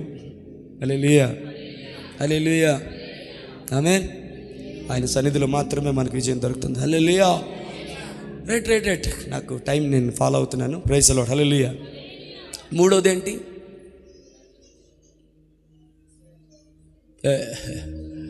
మూడోది ఏంటంటే ఇతరుల్ని విమర్శించడం, ఇతరులకి తీర్పు తీర్చడం మానే. ఎందుకో తెలుసా? ఒక్క భయం మీ గుండెలో పెట్టాలని కోరుకుంటున్నాను. ఒక భయం మీ గుండెలో పెట్టాలని కోరుకుంటున్నాను. ఇతరుల పిల్లలకు నువ్వు తీర్పు తీరిస్తే నీకు పిల్లలు ఉన్నారన్న సంగతి మర్చిపోవద్దు. ఎందుకో తెలుసా? బైబిల్లో ఒక సూత్రం మారదు. నువ్వు ఏం విత్తుతావో. అన్నిల ఆచారాలు అండి, వాళ్ళందరూ అన్నిల ఆచారాల ప్రకారం చేస్తారని గొంతెత్తి ఎంత నోరేసుకొని అరిచిన ఆయన, హల్లెలూయా, హల్లెలూయా, కన్న కూతురికి 5వ వివాహం చేసి విగ్రహారాధులకు విగ్రహాలుగా చేస్తే హల్లెలూయా. ఎవరు గుర్తుపట్టలేనంతగా తన ఆత్మీయ జీవితం పాడైపోయింది. జాగ్రత్త సుమి, జాగ్రత్త జాగ్రత్త. ఇతరుల పిల్లల గురించి మనం అనేటప్పుడు మనకు పిల్లలు ఉన్నారని మనం మర్చిపోవద్దు. నేను మాట చెప్పనా, నీ పిల్లలు తప్పు చేస్తే వారు తప్పు చేశారన్న బాధ కంటే ఆ తప్పు గురించి 10 మంది 10 రకాలుగా మాట్లాడుతున్నారన్న బాధ నువ్వు భరించలేనంత భయంకరంగా ఉంటుంది. ఎందుకో తెలుసా, నీ బిడ్డ తప్పుని నువ్వు క్షమించగలిగే గొప్ప మనసు నీకు ఉంటుంది, తండ్రివి గనక తల్లివి గనక. కానీ ఇతరులు దాని గురించి మాట్లాడుతుంటే నువ్వు దాన్ని తట్టుకోలేవు. దయచేసి మర్చిపోవద్దు ఒక సూత్రాన్ని, వినాలి వెనకతల, మర్చిపోవద్దు సూత్రాన్ని. మనుషుడేమి విత్తునో దానినే కోస్తాడు. హల్లెలూయా, హల్లెలూయా, హల్లెలూయా. ప్రధాన దూత అయిన మికాయేలు సైతము సాతానుని గర్దించుటకు, లేక సాతానుని విమర్శించలేక, సాతానుకు తీర్పు తీర్చుటకు తెగింపక ప్రభువుకి అప్పగించాడట. అర్థం కాలేనట్టుంది. ఎవరది? మికాయేలు. తీర్పు తీర్చాల్సిన పరిస్థితి ఎవరి మీద తీర్చాల్సిన పరిస్థితి వచ్చింది? సాతాను మీద. హల్లెలూయా. ఆడికి తీర్పు తీరితే ఏమైనా అన్యాయమా? మాట్లాడలేదు మీరు, మ్యాటరే అర్థం కాలేదా? ఏమైనా పాపమా? కానీ వాడికి కూడా తీర్పు తీర్చడానికి మికాయేలు సైతము సాహసించలేదట, కానీ దేవునికి అప్పగించుకున్నాడట. దేవుని నామానికి మహిమ కలుగును గాక. మనకెందుకు ఆ పని? హల్లెలూయా. నీ సహోదరుడో నీ సహోదరుడు ఒక తప్పిదం చేస్తేనట, ఆ తప్పిదం విషయంలో అతగాడు చేసిన పశ్చాత్తాపాన్ని బట్టి, దేవుని సందులో అతను ఏడ్చిన విధానాన్ని బట్టి, తూర్పు నుంచి పడమరకు ఎంత దూరమో అంత దూరాన్ని ఆయన పాపాన్ని విసిరేసాడంట. ఆయన విసిరేసిన దాన్ని ఎదుక్కొని తెచ్చుకున్న పరిచర్య నీకెందుకు రయ్యా? ఆయనే వద్దని విసిరేసిన దాన్ని నువ్వు మళ్ళీ తీసుకొస్తావు ఎందుకు? ఆ దరిద్రాన్ని, ఆ పెంటనే. దానివల్ల నష్టపోయేది నీవే. సో నా వైపు చూడండి మహాలక్ష్మమ్మ, నీకు నీవే శత్రువు అయిపోయేది. ఎట్లా అంటే, నువ్వు ఇతరుల్ని విమర్శించి తీర్పు తీర్చి చెడ్డ మాటలు పలుకుట ద్వారా.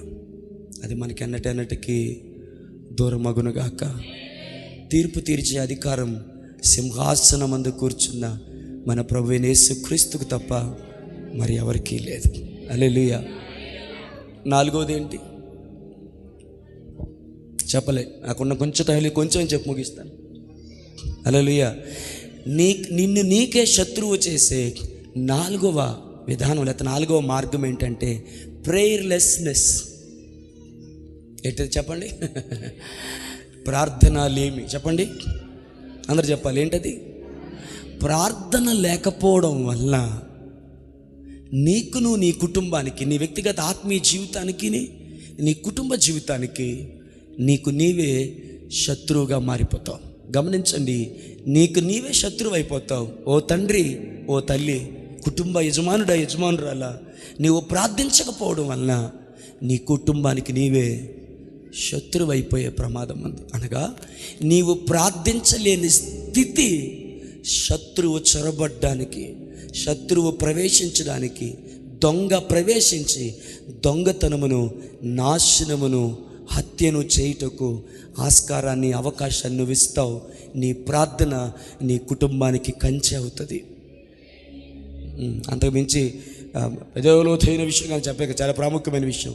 నీ ప్రార్థన నీ కుటుంబానికి కంచె అవుతుంది, నీ పిల్లలకు కంచె అవుతుంది. దేవుని నామానికి మహిమ కలుగును గాక. హల్లెలూయా.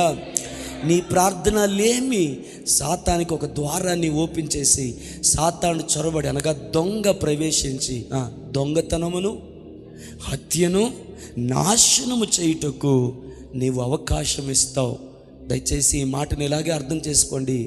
ప్రార్థన లేమి శత్రువు యొక్క చొరబాటుకు అవకాశం ఇస్తుంది. మళ్ళీ చెప్తున్నాను, ప్రార్థన లేమి అనేది, ఇప్పుడు బోర్డర్లో సైనికులు ఉన్నారు. అమ్మ ఇబ్బందిగా ఉందా, బోర్ కొడుతున్నాయన్న మాటలు. సైనికులు ఉన్నారు. హల్లెలూయా. వారు ఏం చేయాలి? ఈ కాపలాదారులు మెలకువగా ఉండి కాపలా ఉండాలి. వారు నిద్రపోతే చెప్పండి, వారు నిద్రపోతే చెప్పండి, వారు నిద్రపోతే శత్రువు లోపలికి ప్రవేశిస్తాడు.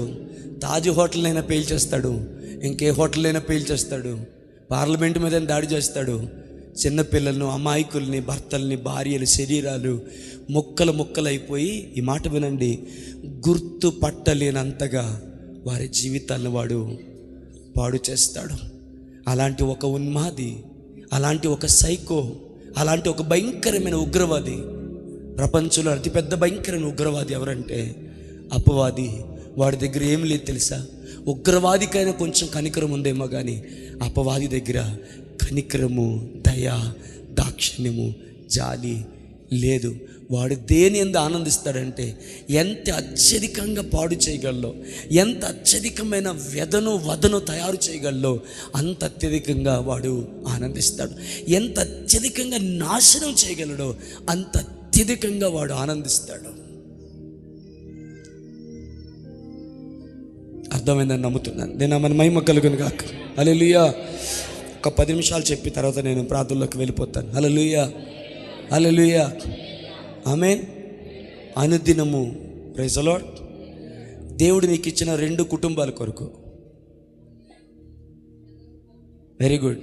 2 కుటుంబాల, నాకు తెలియకుండా నాకు చెన్నైలో ఇప్పుడు ఉందబ్బా అని పెద్ద ప్రత్యక్షత మర్మాలు వద్దు కానీ రెండు ఫ్యామిలీస్, అంటే ఒక ఫ్యామిలీ దేవుడు నీకు అనుగ్రహించిన నీ కుటుంబం అనే ఫ్యామిలీ, రెండవ ఫ్యామిలీ దేవుడు నీకు అనుగ్రహించిన ఒక పెద్ద ఫ్యామిలీ. ఈ విషయాన్ని మర్చిపోకు. యాజ్ ఎ ఫ్యామిలీ మెంబర్గా ఈ రెండిట్ల మీద నీకు బాధ్యత ఉంది. ఈ రెండిట్లకి నువ్వు లెక్క అప్పచెప్పవలసి ఉంది. అర్థమైన వారు, విన్నవారు స్తోత్రం చెప్పండి. హల్లెలూయా. ఈ 2 ఫ్యామిలీల్లో దేవుడు నిన్ను పెట్టాడు. ఆ ఫ్యామిలీలో నిన్ను పెట్టాడు. ఆ ఫ్యామిలీ పట్ల నీకు బాధ్యత ఉంది. ఈ ఫ్యామిలీలో నిన్ను పెట్టాడు. ఈ ఫ్యామిలీ పట్ల నీకు బాధ్యత ఉంది. రోగుల కొరకు ప్రార్థించు, ఆర్థిక ఇబ్బందులు ఉన్న వారి కొరకు ప్రార్థించు. మరి విశేషముగా బలహీనులైన వారి కొరకు, అనగా పాపములో పడిపోతున్న వారి కొరకు, బలహీనతలో పడిపోతున్న వారి కొరకు ఆయన సన్నిధిలో యాజకుడివై నిలిచి వారిని నీ భుజ స్కంధాల మీద వేసుకొని ఆయన సన్నిధిలో మిక్కిలి హెచ్చుగా వారి జీవితాలు బాగుపడేలాగున. అమ్మ మీలో కొంతమంది నటిస్తున్నారు, అది మీకు అర్థమవుతుందో లేదో. నీ కొడుకు జీవితం పాడైపోతే నువ్వేం చేస్తావు? మాట్లాడన్నారా? టైం అయిపోతుంది. మీ కొడుకు జీవితం పాడైపోతే ఏం చేస్తావు నువ్వు? ఇంట్లో పార్టీ చేసుకుంటావు కదా. చెప్పండి, ఇంట్లో మెహందీ పార్టీ చేస్తావా? మెహందీ అంటే మెహందీ అని అంటారు దాన్ని, అదే గోరింటాకు మెహందీ అన్నది. మెహందీ పార్టీ చేస్తాం మీ ఇంట్లో. నా కొడుకు పాడైపోయాడు, రెండో జిజ్జిని ఎక్కడ జిజ్జిని చేద్దాం. హల్లెలూయా. పోనీ ఇంకో ప్రశ్న అడిగినా, ఒళ్ళు మండినా పర్లేదు, ఇంకో ప్రశ్న అడిగినా, నీ కొడుకు పాడైపోయాడు, 10 మంది దగ్గరికి వెళ్ళి, కరుణమ్మా ఏం చూస్తున్నా, అమ్మాయి దాచిరచన ఎలా చేస్తున్నా చూస్తున్నావా, మనం మొత్తం నీకు ఇచ్చేయమంటే ఇచ్చేస్తాలే కానీ వాక్యం విను. హల్లెలూయా. నీ కొడుకు పాడైపోయాడు. హల్లెలూయా. నాన్న ఊరందరి దగ్గరికి వెళ్ళి తలుపు కొట్టి మరి నా కొడుకు పాడైపోయాడు, నీకు తెలిసా? ఆడు తాగెత్తాడు, నీకు తెలిసా? ఆడు పిచ్చి పిచ్చి తిరిగిలేని తిరుగుతున్నాడు, గొప్ప పాడైపోయాడు బాబాడు మాత్రం, గొప్ప ఆనందంగా ఉంది చెప్తారా? మాట్లాడరేంటారా మీరు? మరి సమాధానం చెప్పాలి కదా. ప్రశ్న అడిగినప్పుడు కనీసం గౌరవం ఉండాలి కదా. మీకన్నా వయసులో చిన్న ఉండే అయినా పాస్టర్ గారిని కదా, మీ కర్మగాలి సమాధానం చెప్పాలి కదా. చెప్తావా? మరి ఇప్పుడు నువ్వు చేస్తుంది ఏంటి? ఇప్పుడు మీలో కొంతమంది చేస్తున్న పని ఏంటి? ఆ బెదరు, ఆ సిస్టరు, అరే నీ ఫ్యామిలీ మెంబర్ వాళ్ళు, నీ చెల్లి, నీ అన్న, నీ తమ్ముడు యేసుక్రీస్తు అనే రక్తబంధము చేత నీ కుటుంబముగా ఏర్పడ్డారు. ఆయన శరీరంలో ఒక భాగమై ఉన్నారా. వాళ్ళు పాడైపోతే, వారు లోకంలో పడిపోతే, వారు పాపంలో పడిపోతే ఇంటింటికి వెళ్ళి సీక్రెట్ మీటింగ్లు అడ్డం కాదు, పాపిష్టి బతుక్కి నువ్వు చేయవలసింది ఏంటో తెలుసా? రేయి మొదట జామున నీ చెయ్యి ఆకాశం వైపెత్తి, అయ్యా నా సహోదరుడు పడిపోడయ్యా, నా సహోదరి పడిపోయిందయ్యా, పాపంలో పడిపోయిందయ్యా, బలహీనత మంచిదయ్యా, చాలా మంచిది, చాలా మంచిది. ఆ ఒక్క బలహీనతే, ఆ ఒక్క తప్పుడు అలవాటు, ఆ చిన్న ఆశ, ఆ చిన్న కోరిక బిడ్డకి, లేకపోతే చాలా మంచోడయ్యా, ప్రేమగా చూసుకుంటాడు, వాడి దగ్గర ఏమన్నా పెడతాడు, అందరికీ పెడతాడు, అందరికీ పెట్టిన తర్వాత ఆడు కడుపు నింపుకుంటాడు. అయ్యా మంచోడేసయ్యా, ఒక్కటే చిన్న ప్రాబ్లము. కనికరించి కృపతో జ్ఞాపకం చేసుకొని దాన్ని తీసేయి ప్రభు అని ప్రార్థన చేయాలి కదా. నీ తమ్ముడు కదా, నీ చెల్లి కదా, నీ రక్త సంబంధి కదా, నీ కొడుకు కోసం, నీ కూతురు కోసం అయితే అలా చెప్తావా? నువ్వు చెప్పవు కదా, ఇంకెవరైనా చెప్పుకుంటే అచ్చమ్మ గారు మంచి నిద్రలో ఉన్నారమ్మా, మీరు పోతే పోయింది కానీ పడుకోండిలే, మేము డిస్టర్బ్ చేయడం ఎందుకు కానీ. హల్లెలూయా, హల్లెలూయా. నువ్వు చెప్పవు సరి కదా, చెప్పే వాళ్ళ గురించి నువ్వేమంటావు తెలుసా? వాళ్ళ బతుకులు అంత మంచియా, వాళ్ళ జీవితాలు అంత మంచియా, వాళ్ళంత పరిశుద్ధులా, వాళ్ళ బతుకు నాకు తెలియదా, వాళ్ళ సంగతి నాకు తెలియదా, నోరు ఇప్పానంటే అదే అంట. నువ్వు సిగ్గుపడవలసిన సంగతులు అంత అతిశయించడం అంటే అదే. నేను నోరు ఇప్పానంటే మరి దేవుడు నోరు ఇప్పితే, దేవుడు నోరు ఇప్పితేనో నువ్వు మహా మాట్లాడగలవు, కానీ ఆయన నోరు ఇప్పితే ఆయన ఉగ్రతను ఆకాశం భూమి తట్టుకోలేదు. నువ్వెంత, నీ బతుకెంత. సరే, ఇతరులు ఎవరైనా ఆ మాటల గురించి మాట్లాడితే వాళ్ళు బతుకులేని మంచి, వాళ్ళ పిల్లలేని మంతలా, నాకు తెలియదు వాళ్ళ చరిత్ర ఏంటో, నా కూతురి గురించి నా కొడుకు గురించి మాట్లాడుతున్నారని ఎంతే సరిస్తావే. మరి నువ్వెందుకు ఇతరుల గురించి మాట్లాడుతున్నావు? హల్లెలూయా. మన టాపిక్ ఎక్కడి నుంచో ఎక్కడికి వెళ్ళింది అనుకోకండి. నేను ఒకే మాట చెప్తాను, చేతనైతే ప్రార్థన చేద్దాం, లేకపోతే నోరు మూసుకుందాం. అవునన్నవారు స్తోత్రం చెప్పండి. ఇది కరెక్ట్ అన్న వాళ్ళు స్తోత్రం చెప్పండి. అమర్ నువ్వు అలీలు చెప్పవా? అమర్ ఇక్కడ ఉన్నా, నువ్వు చెప్తున్నావా? నాకు కనబడలేక నాకు వినబట్టలేదు రయ్యా. హల్లెలూయా. చేస్తే వారి కొరకు ప్రార్థన చేద్దాం, లేకపోతే నోరు మూసుకుందాం. పక్క వాళ్ళకి చెప్పండి. నేను ఎట్లా చెప్పాను అట్లా చెప్పాలి. నేను ఎలా చెప్పిన నాకు చేస్తే వాళ్ళ గురించి, పక్కనే వాళ్ళు లేరు కదా, చేస్తే వాళ్ళ గురించి ప్రార్థన చేద్దాం చెప్పు, లేకపోతే నోరు మూసుకుందాం. అది నాకు చెప్పించుకున్నా నేను, నోరు మూసుకుందామని. మనమేం పెద్ద లెక్క ఎక్కువేంగా దేవుని వాక్యం దగ్గర ఆయనతో చెప్పించుకున్నాను నేను ఆ మాట. ఎస్, చేస్తే ప్రార్థన చేద్దాం, లేకపోతే చెప్పలే నోరు మూసుకుందాం. చెప్పారా పక్క వాళ్ళకి? మీరు ఎలా చెప్పారు చెప్పనా? చేతి ప్రార్థన చేద్దాం, లేకపోతే నోరు మూసుకుందాం. అది అది వార్నింగ్ ఇచ్చినట్లేదు. అది చెప్తారా మళ్ళీ ఒకసారి సీరియస్గా చెప్పండి. వెరీ గుడ్, కొంతమంది భలే చెప్పారు. చెప్పండి, చెప్పాలి.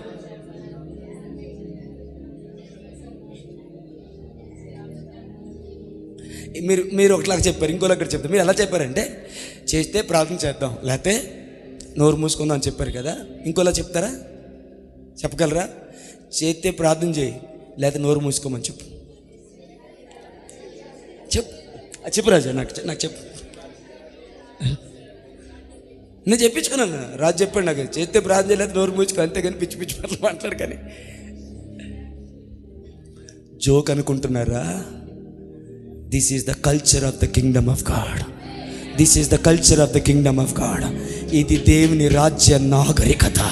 ఇది దేవుని రాజ్య నాగరికత. ఆయన రాజ్యంలో ఉండేటువంటి నాగరికత ఇలాగే ఉంటుంది, ఇలాగే ఉంటుంది. ఈరోజు ఇది ఫైనల్. చేస్తే లేకపోతే నాకు వినబట్టలే, కొంచెం నినాదంలా చేద్దాం. చేస్తే లేకపోతే సూపర్, హల్లెలూయా, ఆమేన్. బట్ దీన్నే సీరియస్గా తీసుకుందాం. ఆయన సన్నిధిలో, ఏయ్ అబ్బాయి, ఆయన సన్నిధిలో సరి కూర్చొని చేతులు కట్టారు మీరు. ఆయన సన్నిధిలో మీరు చేసిన సత్య ప్రమాణం ఇది. మళ్ళీ చెప్తున్నా, ఆయన సన్నిధిలో ఇద్దరు ముగ్గురు నా నామను ఎక్కడ ఏకీపిస్తారో వారి మధ్య ఉంటానని వాగ్దానం చేసిన ఆయన సన్నిధిలో నీవు చేసిన సత్య ప్రమాణం. చేస్తే ప్రార్థన చేస్తా, లేకపోతే నోరు మూసుకుంటాను. రెండోది ఎందుకో తెలుసా? మొదటిది నీకు క్షేమం, రెండవది కూడా నీకు క్షేమం. ఎందుకంటే నువ్వు నోరు తెరిస్తే అది నీకు మాత్రమే కాదు, నీ పిల్లలకు కూడా అది శాపం అవుతుంది. ఈరోజు మీకు ఒళ్ళు మండినా గుర్తుపెట్టుకోండి, రాసి పెట్టుకోండి. ఈరోజు డేట్తో సహా చెప్తాను, గుర్తుపెట్టుకోండి. ఈ దైవజనుడు ఈరోజు పలికిన ఈ మాట విలువ నీకు తెలిసొచ్చే రోజు ఖచ్చితంగా వస్తుంది. ఫిక్స్ ఇది.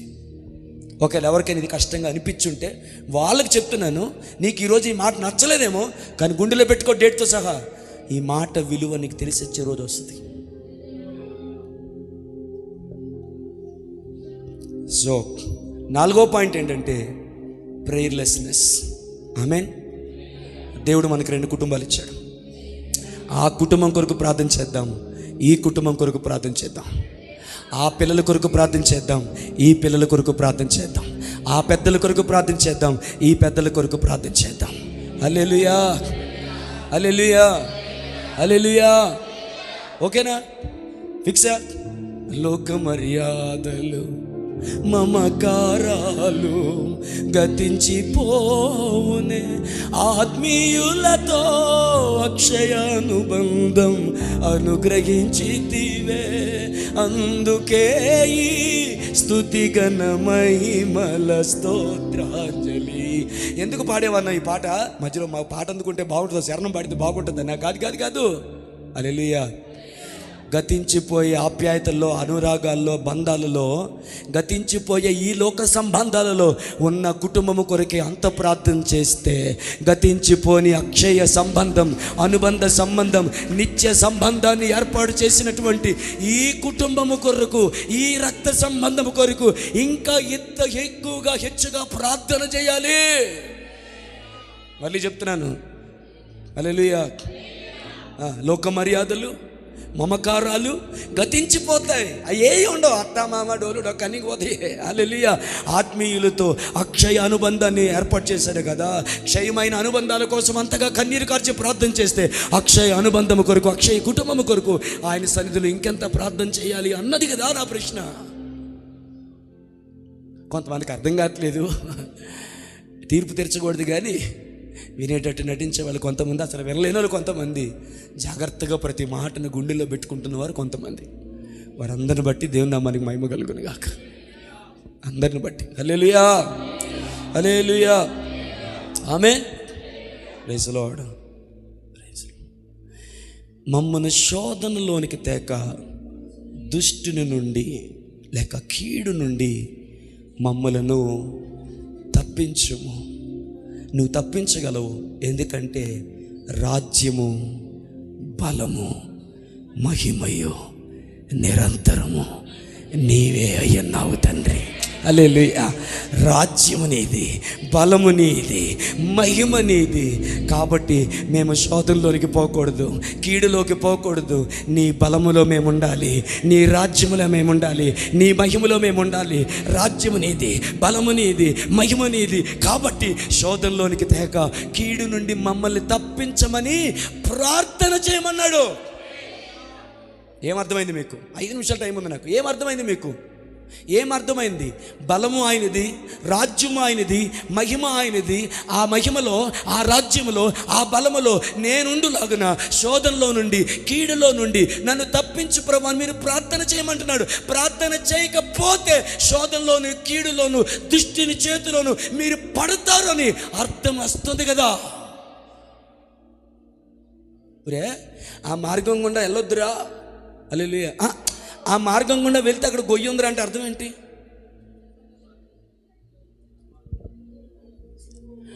దేవా, వీరికి జ్ఞాన హృదయమును కలుగజేసి నాకు సమాధానం చెప్పుటకు, సమయోచితమైన ప్రత్యుత్తరమును ఇచ్చుటకు మీ కృపను దయచేయమని మీ కృపాసనము దగ్గర చేరుతున్నానయ్యా.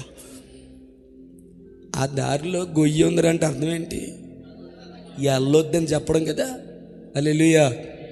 మమ్మల్ని శోధనలోకి తేక కీడు నుండి, దుష్టు నుంచి మమ్మల్ని తప్పించమని ప్రార్థన చేయండి రా అని ఆయన చెప్పాడంటే అర్థం ఏంటి? ప్రార్థన చేయకపోతే శోధనలోని, కీడులోని, దుష్టుల చేతిలో పడిపోతారనే కదా అర్థం. ఇప్పుడు నీకు నువ్వే శత్రువు అయిపోదట. ఇస్తారక్క మాట్లాడిపెట్టాక ఎంత చెప్పిన తల చూస్తే అమాయకంగా నాకేం చేతపడి చేస్తున్నావు సరదాగా నలుగుతాయి. హల్లెలూయా, హల్లెలూయా, హల్లెలూయా. చేస్తే చేసేలే కానీ దేవుడు నన్ను బాగా వాడుకునేలా చేయండి. హల్లెలూయా, ఆమె. దేవుని మన మహిమ కలుగును గాక. హల్లెలూయా. గట్టిగా చేద్దాం. హల్లెలూయా, ఆమేన్. అర్థమైందా? శోధనలోకి, కీడులోకి, దృష్టిని సరిగ్గా ఆడుకుంటున్నావా? ఇంటికి వెళ్ళి ఆడుకుంటావా? జరుగుచ్చు. శోధనలోకి, కీడులోకి తేక దుష్టు నుండి మమ్మల్ని తప్పించమని ప్రార్థన చేయమన్నాడు ఆయన. చేయకపోతే అర్థం ఏంటి? పోనీ ఇంకోలా చెప్పనా? హల్లెలూయా. మీరు శోధనలోనికి ప్రవేశింపకుండానట్లు మెలకువ కలిగి ప్రార్థన చేయండి. వచ్చిన అయిపోలేదు అక్కడ. ఆత్మ సిద్ధమే కానీ శరీరము బలహీనమై ఉన్నది. కాబట్టి మీరు శోధనలోనికి ప్రవేశింపకుండానట్లు మెలకువ కలిగి. అక్కడ కనుక మీరు గురక పెట్టి నిద్రపోండి అని రాసి ఉంటే, ఆమేన్, దానికన్నా గొప్ప వచనం బైబిల్లో ఇంకోటి ఉండేది కాదు. రోజు మన స్టేటస్లో అదే ఉండేది. కానీ బ్యాడ్ న్యూస్ ఏంటో తెలుసా? హల్లెలూయా, హల్లెలూయా, హల్లెలూయా. యెహోవా జ్ఞాపకర్తలారా, మీరు విశ్రమించొద్దు, ఆయనను విశ్రమింపనీయవద్దు. హెచ్చుగా ప్రార్థన చేసే కృపను దేవుడు మనకు దయచేయను గాక.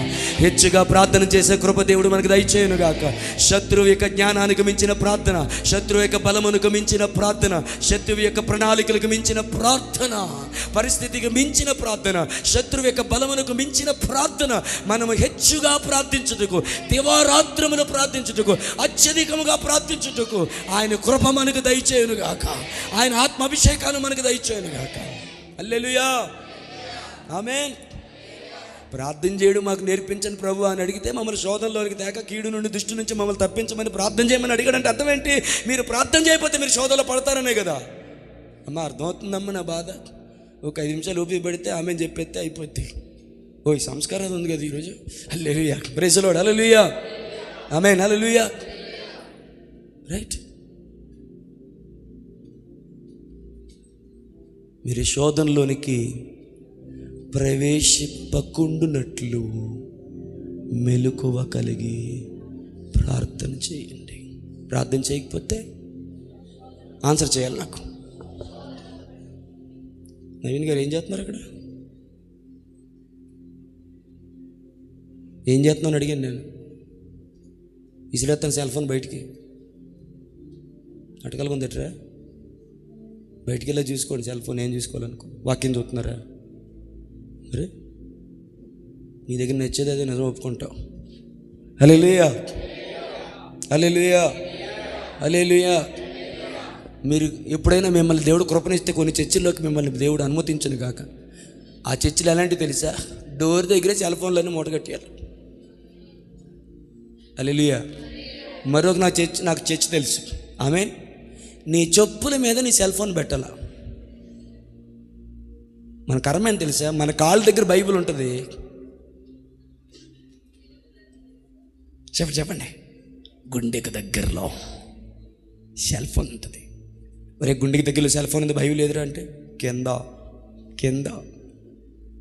బైబిల్ సెల్ ఫోన్ మోసావు కదరా. అది సెల్ ఫోన్ జోబిలో మోస్తున్నావు కదరా, బైబిల్ ఎందుకు మోయట్లేదు?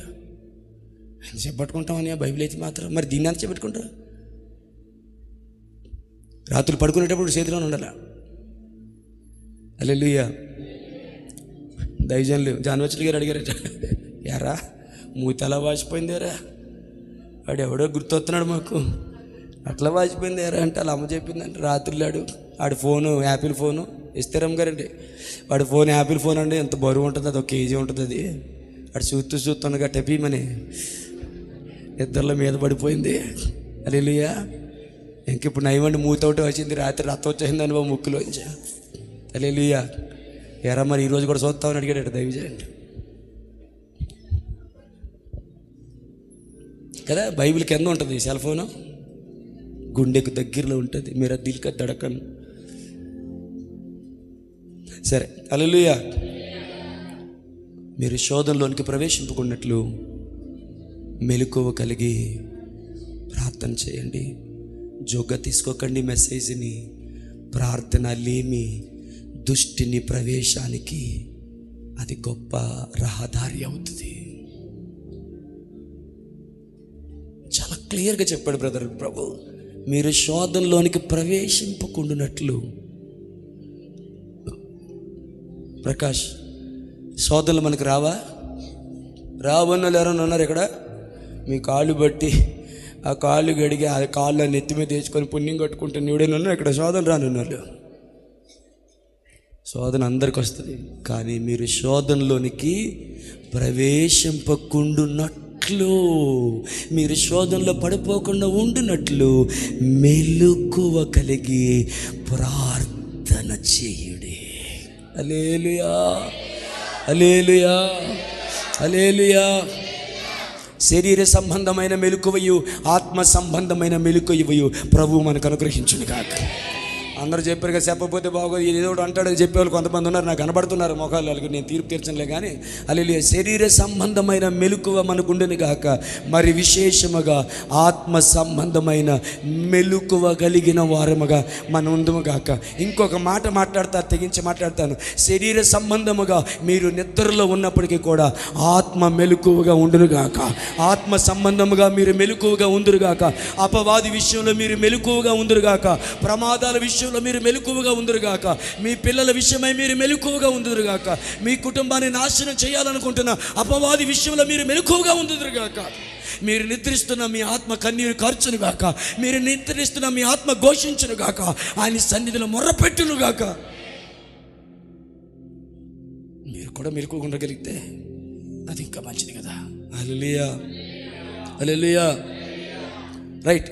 ఆయన శరీరధారి అయి ఉన్న దినములలో మహారోదనతో కన్నీళ్లు విడిచుచు ప్రార్థనలను యాచనలను సమర్పించి భయభక్తులు నిలిపినందున ఆయన అంగీకరింపబడ్డాడు. హల్లెలూయా. నాట్ దినములో, అప్పుడప్పుడు కాదు, ఫుల్ నైట్ ప్రార్థన కాదు, గుడ్ ఫ్రైడే కాదు, ఎప్పుడైనా దేవుని వాక్యం మాట్లాడితే అప్పుడు కాదు, అప్పుడప్పుడు జీవితంలో ఏ రోగమో బాధ వస్తే నేను చచ్చిపోతానేమని భయం వేసినప్పుడు కాదు. వినాలి వెనకతల. హల్లెలూయా. శరీరధారి ఉన్న దినములలో means every day of his life. ఆయన దినములలో ప్రతి దినము మహారోదన. చెప్పండి ఏంటది అంటే? మహారోదన అంటే ఏంటి? నిర్వచనం ఉండదు, చూపించడమే తప్ప నిర్వచనం ఉండదు. హల్లెలూయా. మహారోదనతో కన్నీళ్లు విడిచుచు ప్రార్థనలను యాచనలను సమర్పించి భయభక్తులు నిలిపినందున ఆయన అంగీకరింపబడెను. హల్లెలూయా, హల్లెలూయా, హల్లెలూయా. మీరు బైబిల్ తెరవచ్చు లేదా? హెబ్రీయులకు రాసిన పత్రిక 5వ అధ్యాయము 7వ వచనంలో ఉంది. మరొక మాట చదువుతున్నాను. లూకా సువార్త 21వ అధ్యాయం 37వ వచనం ఇలా ఉంది. ఆయన ప్రతి దినము పగటి యందు దేవాలయములో బోధించచ్చు, రాత్రి వేళ ఒలీవల కొండకు వెళ్ళుచు కాలము గడుపుచూ ఉండెను. హల్లెలూయా. ప్రతిదినము 21:37 లూకా సువార్త. ప్రతిదినము దేవాలయములో బోధించచ్చు, రాత్రి వేళ ఒలీవల కొండకు వెళ్ళుచు కాలము గడుపుచుండెను. ఒలీవల కొండలో ఆయన ఏం చేశాడు? హల్లెలూయా. అదే లూకా సువార్త 6వ అధ్యాయం 12వ వచనంలో ఉంది. ఆ దినముల యందు ఆయన ప్రార్థన చేయుటకు కొండకు వెళ్ళి దేవుని ప్రార్థించుట యందు రాత్రి గడిపెను. హల్లెలూయా, హల్లెలూయా, హల్లెలూయా. రాత్రి గడిపాను. హల్లెలూయా. కొంచెం కష్టపెట్టుకోకండి మనసుని.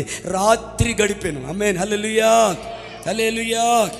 ప్రార్థన చేయుటకు కొండకు వెళ్ళి. ఆమేన్. ఆయన జీవితంలో ఒక మంచి అలవాటు చెప్పనా? ఆయనకి ప్రేయర్ చేసే ప్లేస్ ఉండేది, ప్రేయర్ చేసే టైం ఉండేది. హల్లెలూయా. ప్రేయర్ చేసే ప్లేస్ ఉండేది, ప్రేయర్ చేసే టైం ఉండేది. అక్కడ ఎవరుగా వెళ్ళరు, ఒక్కసారి తప్ప మిగతా టైంలో ఎప్పుడు కూడా వారు ఎవరిని అలౌ చేయలేదు. ఆయన తండ్రియు రాత్రులు గడిపిన స్థలము ఒలీవల కొండ.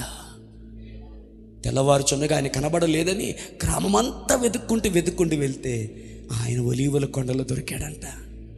మీకోసం మేము గ్రామం అంతా వెతుకుతున్నామంటే మీకు అర్థమయ్యేలా చెప్తాను.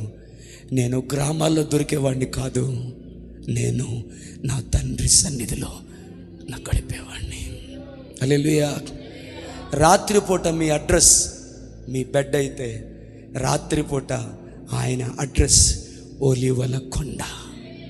రాత్రిపూట నీలోంచి వినబడేది గురకైతే, రాత్రిపూట ఆయనలోంచి వినబడేది మహారోదనతో కన్నీళ్లు విడిచిచు ప్రార్థనలు యాచనలు సమర్పించేవాడు. హల్లెలూయా, హల్లెలూయా, హల్లెలూయా, హల్లెలూయా. ఒక్క మాట జ్ఞాపకం చేసి ముగించేస్తాను.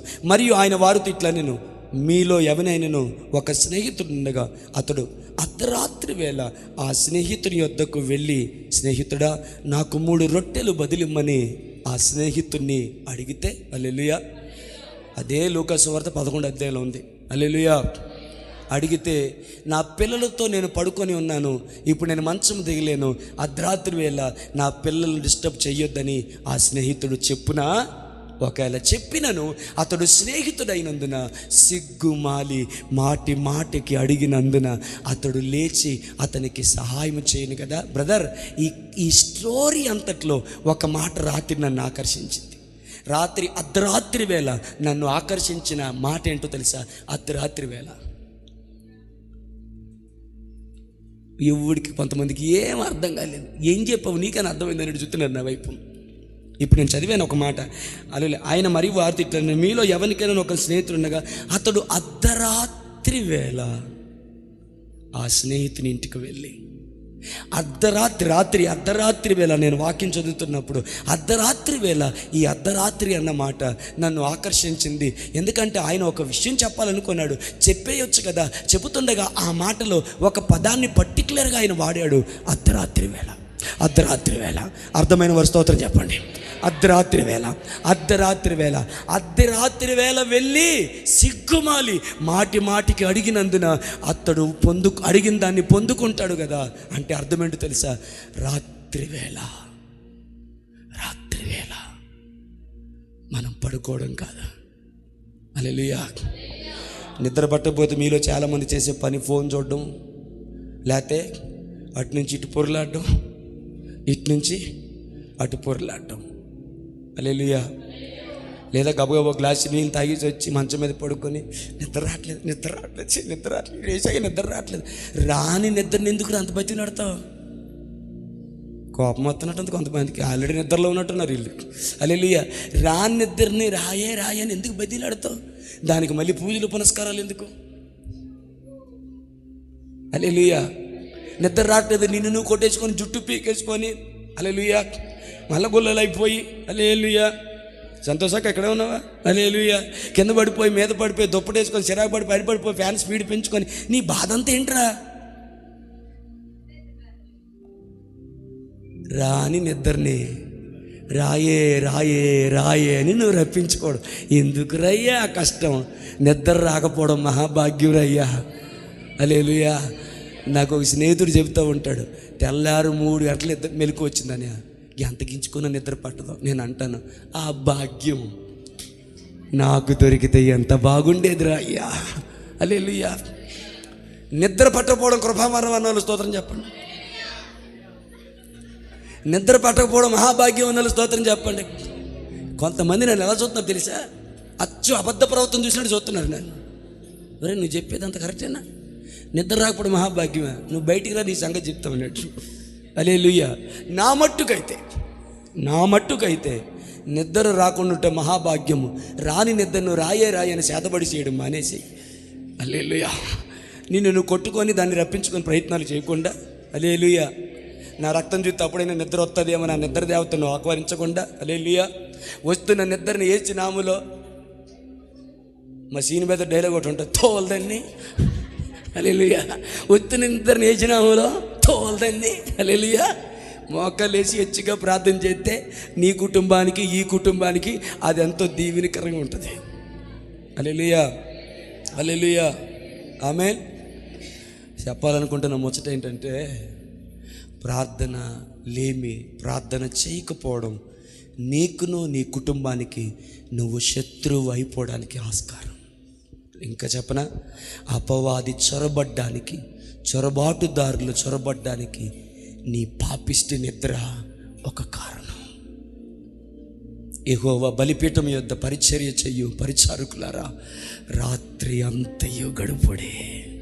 యాజకులారా, గోని పట్ట కట్టుకునడే. రోదన చెయ్యి స్త్రీలను పిలవనంపండి. అమ్మ, మీ కుమార్తెలకి మీరు ఏమి నేర్పిస్తున్నారు? ఒకరు కరాటే, ఒకరు చెస్, ఒకరు మ్యూజిక్, ఒకరు ఇంకేదో, ఒకరు మోడర్న్ డ్రెస్సులు. కానీ బైబిల్ ఏం చెప్పిందో తెలుసా? మీ కుమార్తెలకు అంగలార్పు విద్య నేర్పించండి. రాజవీధులలో యవనస్తులు లేకుండా మరణము కిటికీల గుండా ప్రవేశిస్తుంది. పట్టణం పాడైపోతుంది. కాబట్టి తల్లులరా, మీ కుమార్తెలకు అంగలార్పు విద్య నేర్పించండి. హల్లెలూయా. అయ్యా ఒకసారి నావి చూస్తారా దాస్ గారు? అంగలార్పు విద్య నేర్పించాలంటే వాళ్ళకి మోడర్న్ బట్టలు అయ్యాలా, గోని పట్టు కట్టాలా? వినబడలేదు నాకు. అంగలార్పు విద్య నేర్పించాలి అంటే వాళ్ళకి మోడర్న్ బట్టలు వేయాలి, గోని పట్టు కట్టాలా? మరి నువ్వేం నేర్పిస్తావు అంటే ఏడు పాస్ గారు ఆదివారం చర్చి గోని పట్టు పట్టి తీసుకురామంటారు మా అమ్మాయిని. మరి గోని పట్టు వద్దురా. గోని పట్టు దేనికి సాదృశ్యమో దాని చెయ్యి. హల్లెలూయా, హల్లెలూయా. సంస్కారార్థులకు వెళ్దాం. చిట్ట చివరిగా ఒక మాట, హల్లెలూయా. నేను యెరూషలేము ప్రేమ, యెరూషలేము ముట్టడిగా ఉండవలసిన 70 సంవత్సరములు అనగా ప్రవక్త అయిన ఇర్మియా ద్వారా, హల్లెలూయా, యెరూషలేము ముట్టడిగా ఉండవలసిన 70 సంవత్సరాలు పూర్తి చేయబడ్డాయన్న విషయాన్ని గమనించిన దానియేలు, ఇంటికెళ్ళి దానియేలు గ్రంథం 9వ అధ్యాయం చదవండి, భలే ఉంటుంది. కనీసం ఒక 21 వచనాలు చదవండి. అంత మంచి అలవాట్లు లేవులే కానీ ఒకవేళ ఉన్నోళ్ళు ఎవరైనా ఉంటే ఇంటికి వెళ్ళాక దానియేలు గ్రంథం 9వ అధ్యాయం 1 నుంచి 28 వచనాలు చదవండి. హల్లెలూయా. నాకు రాత్రి ఇక్కడ ఆశ్చర్యాన్ని కలిగించింది ఒకటి ఉంది. అదేంటి తెలుసా? నాన్న అవి చూస్తారా? 70 సంవత్సరాలు పూర్తి అయిపోయాయి. అంటే ఇర్మియా ద్వారా దేవుడిచ్చిన విషయం మాట ఏంటి? 70 సంవత్సరాలు చెర పూర్తయిన తర్వాత మరలా నా ప్రజలు నేను యెరూషలేము తీసుకొస్తానని. మీకు అర్థమవుతుందో లేదో నాకు తెలియట్లేదు. యెరూషలేము తీసుకొస్తానని దేవుడు మాట ఇచ్చాడు. ఇప్పుడు ఏ టైం వచ్చింది? దేవుడు తన ప్రజలను జ్ఞాపకం చేసుకొని యెరూషలేముకి మరలా తీసుకొచ్చి పాడైపోయిన ప్రాకారాలని మరలా నిలబెట్టే టైం వచ్చేసింది కదా. దేవుడు ఆ వాగ్దాన్ని నెరవేరుస్తాడు కదా. మనకెందుకులని హ్యాపీగా ఉండొచ్చు కదా. ఉపవాసం ఉండి నీవు మాట ఇచ్చినావే ఇర్మియా ద్వారా ఆ 70 సంవత్సరాలు పూర్తయిపోయాయ్యా.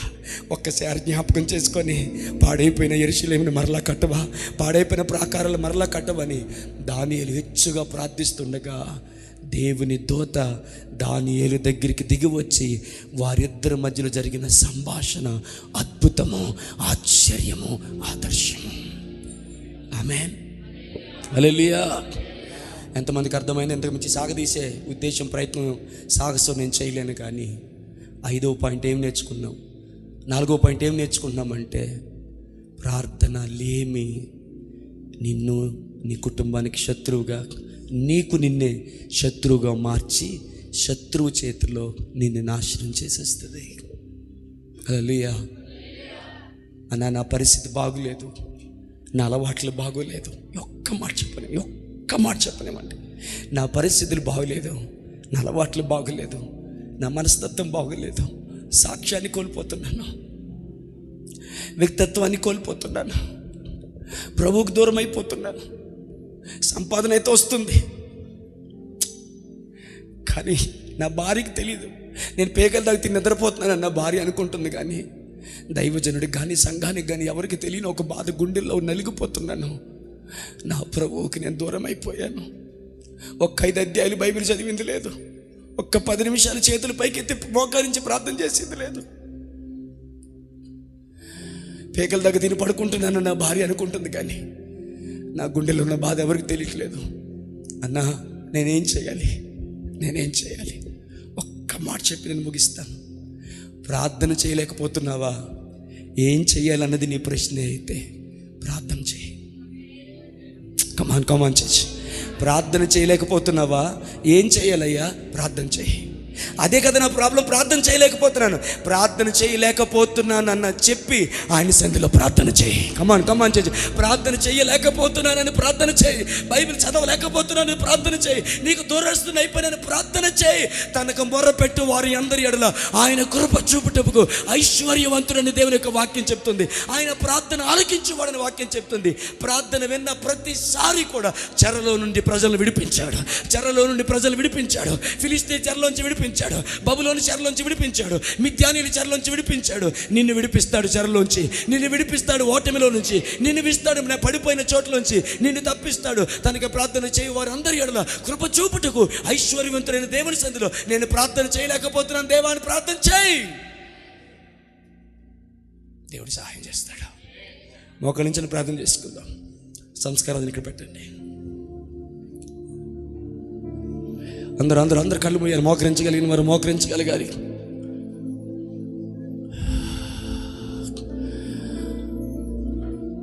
పావుగంటే ఉంది మనకి, తొందరగా ముగించుకోవాలి మనం. అది కూడా సంస్కారాలను బట్టి మాత్రమే ఈ ఆలస్యం.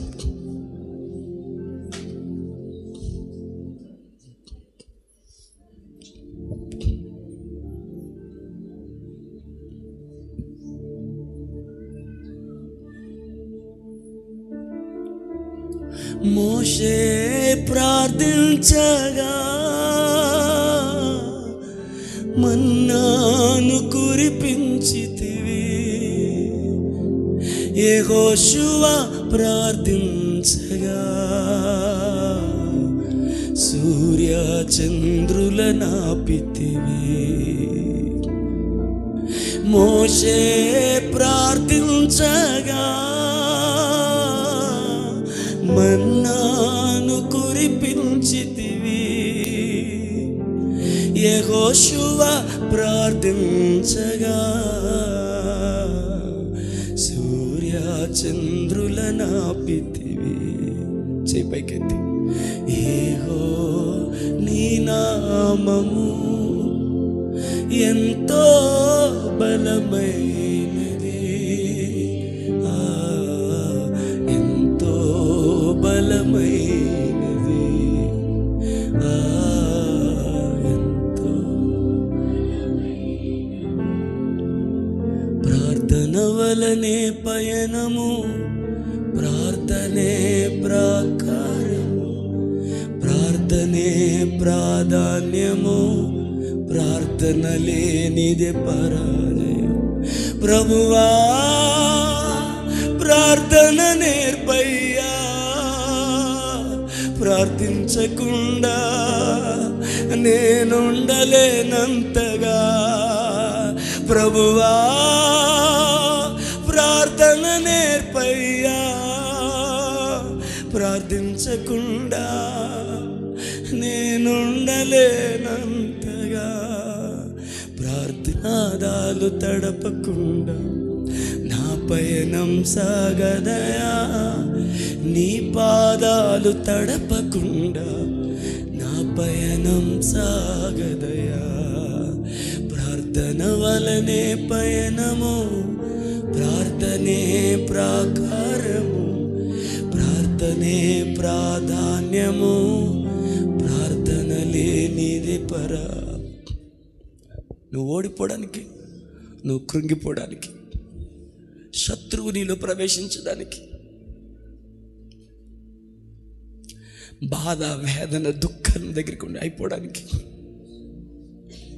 ఏ శత్రువుని నువ్వు తరిమేవో అదే శత్రువుకి నువ్వు దాసుడిగా మారిపోవడానికి, అదే పాపానంలోకి నువ్వు దిగజారిపోవడానికి, అదే రొచ్చులోనికి నువ్వు దిగజారిపోవడానికి, నీ నోరు, నీ ప్రవర్తన, నీ యొక్క భక్తి అంతా కలుషితమైపోవడానికి కారణం నీ ప్రార్థన లేమి అనేది ఖచ్చితంగా చెప్పాలి.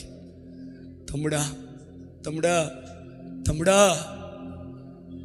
నిన్నే తమ్ముడా, నిన్నే చెల్లెమ్మా,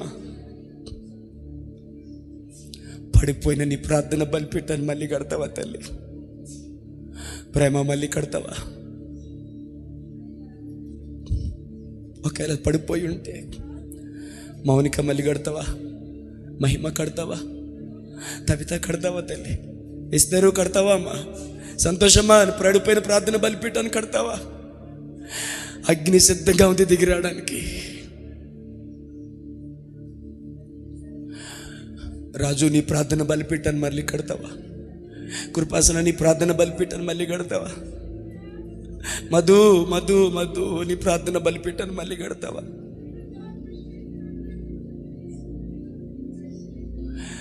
రత్నమ్మ నీ ప్రార్థన బలిపీఠాన్ని మళ్ళీ కడతావా?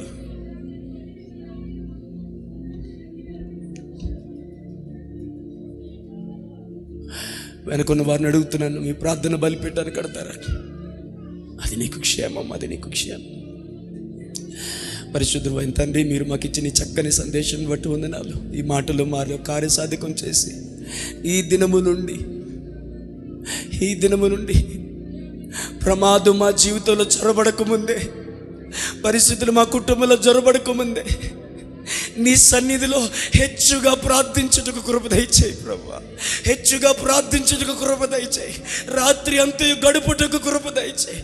కన్నీళ్ళ చేత నీ పాదాలు తడుపుటకు కృప దయచేయి.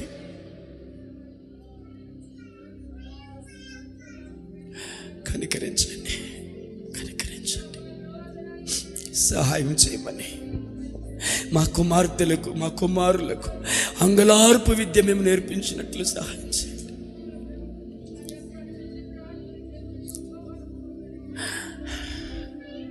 హెచ్చుగా ప్రార్థించే కృప దయచేయి. హెచ్చుగా ప్రార్థించే కృప దయచేయి. అయ్యో, మరణం కిటికీల గుండా ప్రవేశిస్తుంది. రాజవీధులలో యవనస్తులు లేకుండా చేస్తుంది. చంటి బిడ్డలు లేకుండా చేస్తుంది. హెచ్చుగా ప్రార్థించడానికి కృప దయచేయి. వారు హెచ్చుగా ప్రార్థించారన్న మాట మా జీవితంలో నెరవేర్చు అయ్యా. సంఘముగా హెచ్చుగా ప్రార్థించుటకు, కుటుంబముగా హెచ్చుగా ప్రార్థించుటకు, వ్యక్తిగతముగా హెచ్చుగా ప్రార్థించుటకు కృప దయచేయమని, కృప చూపి మహిమ పొందమని మా ప్రభువైన యేసుక్రీస్తు నామములో ప్రార్థించి వేడుకుంటున్నాం తండ్రి. ఆమేన్.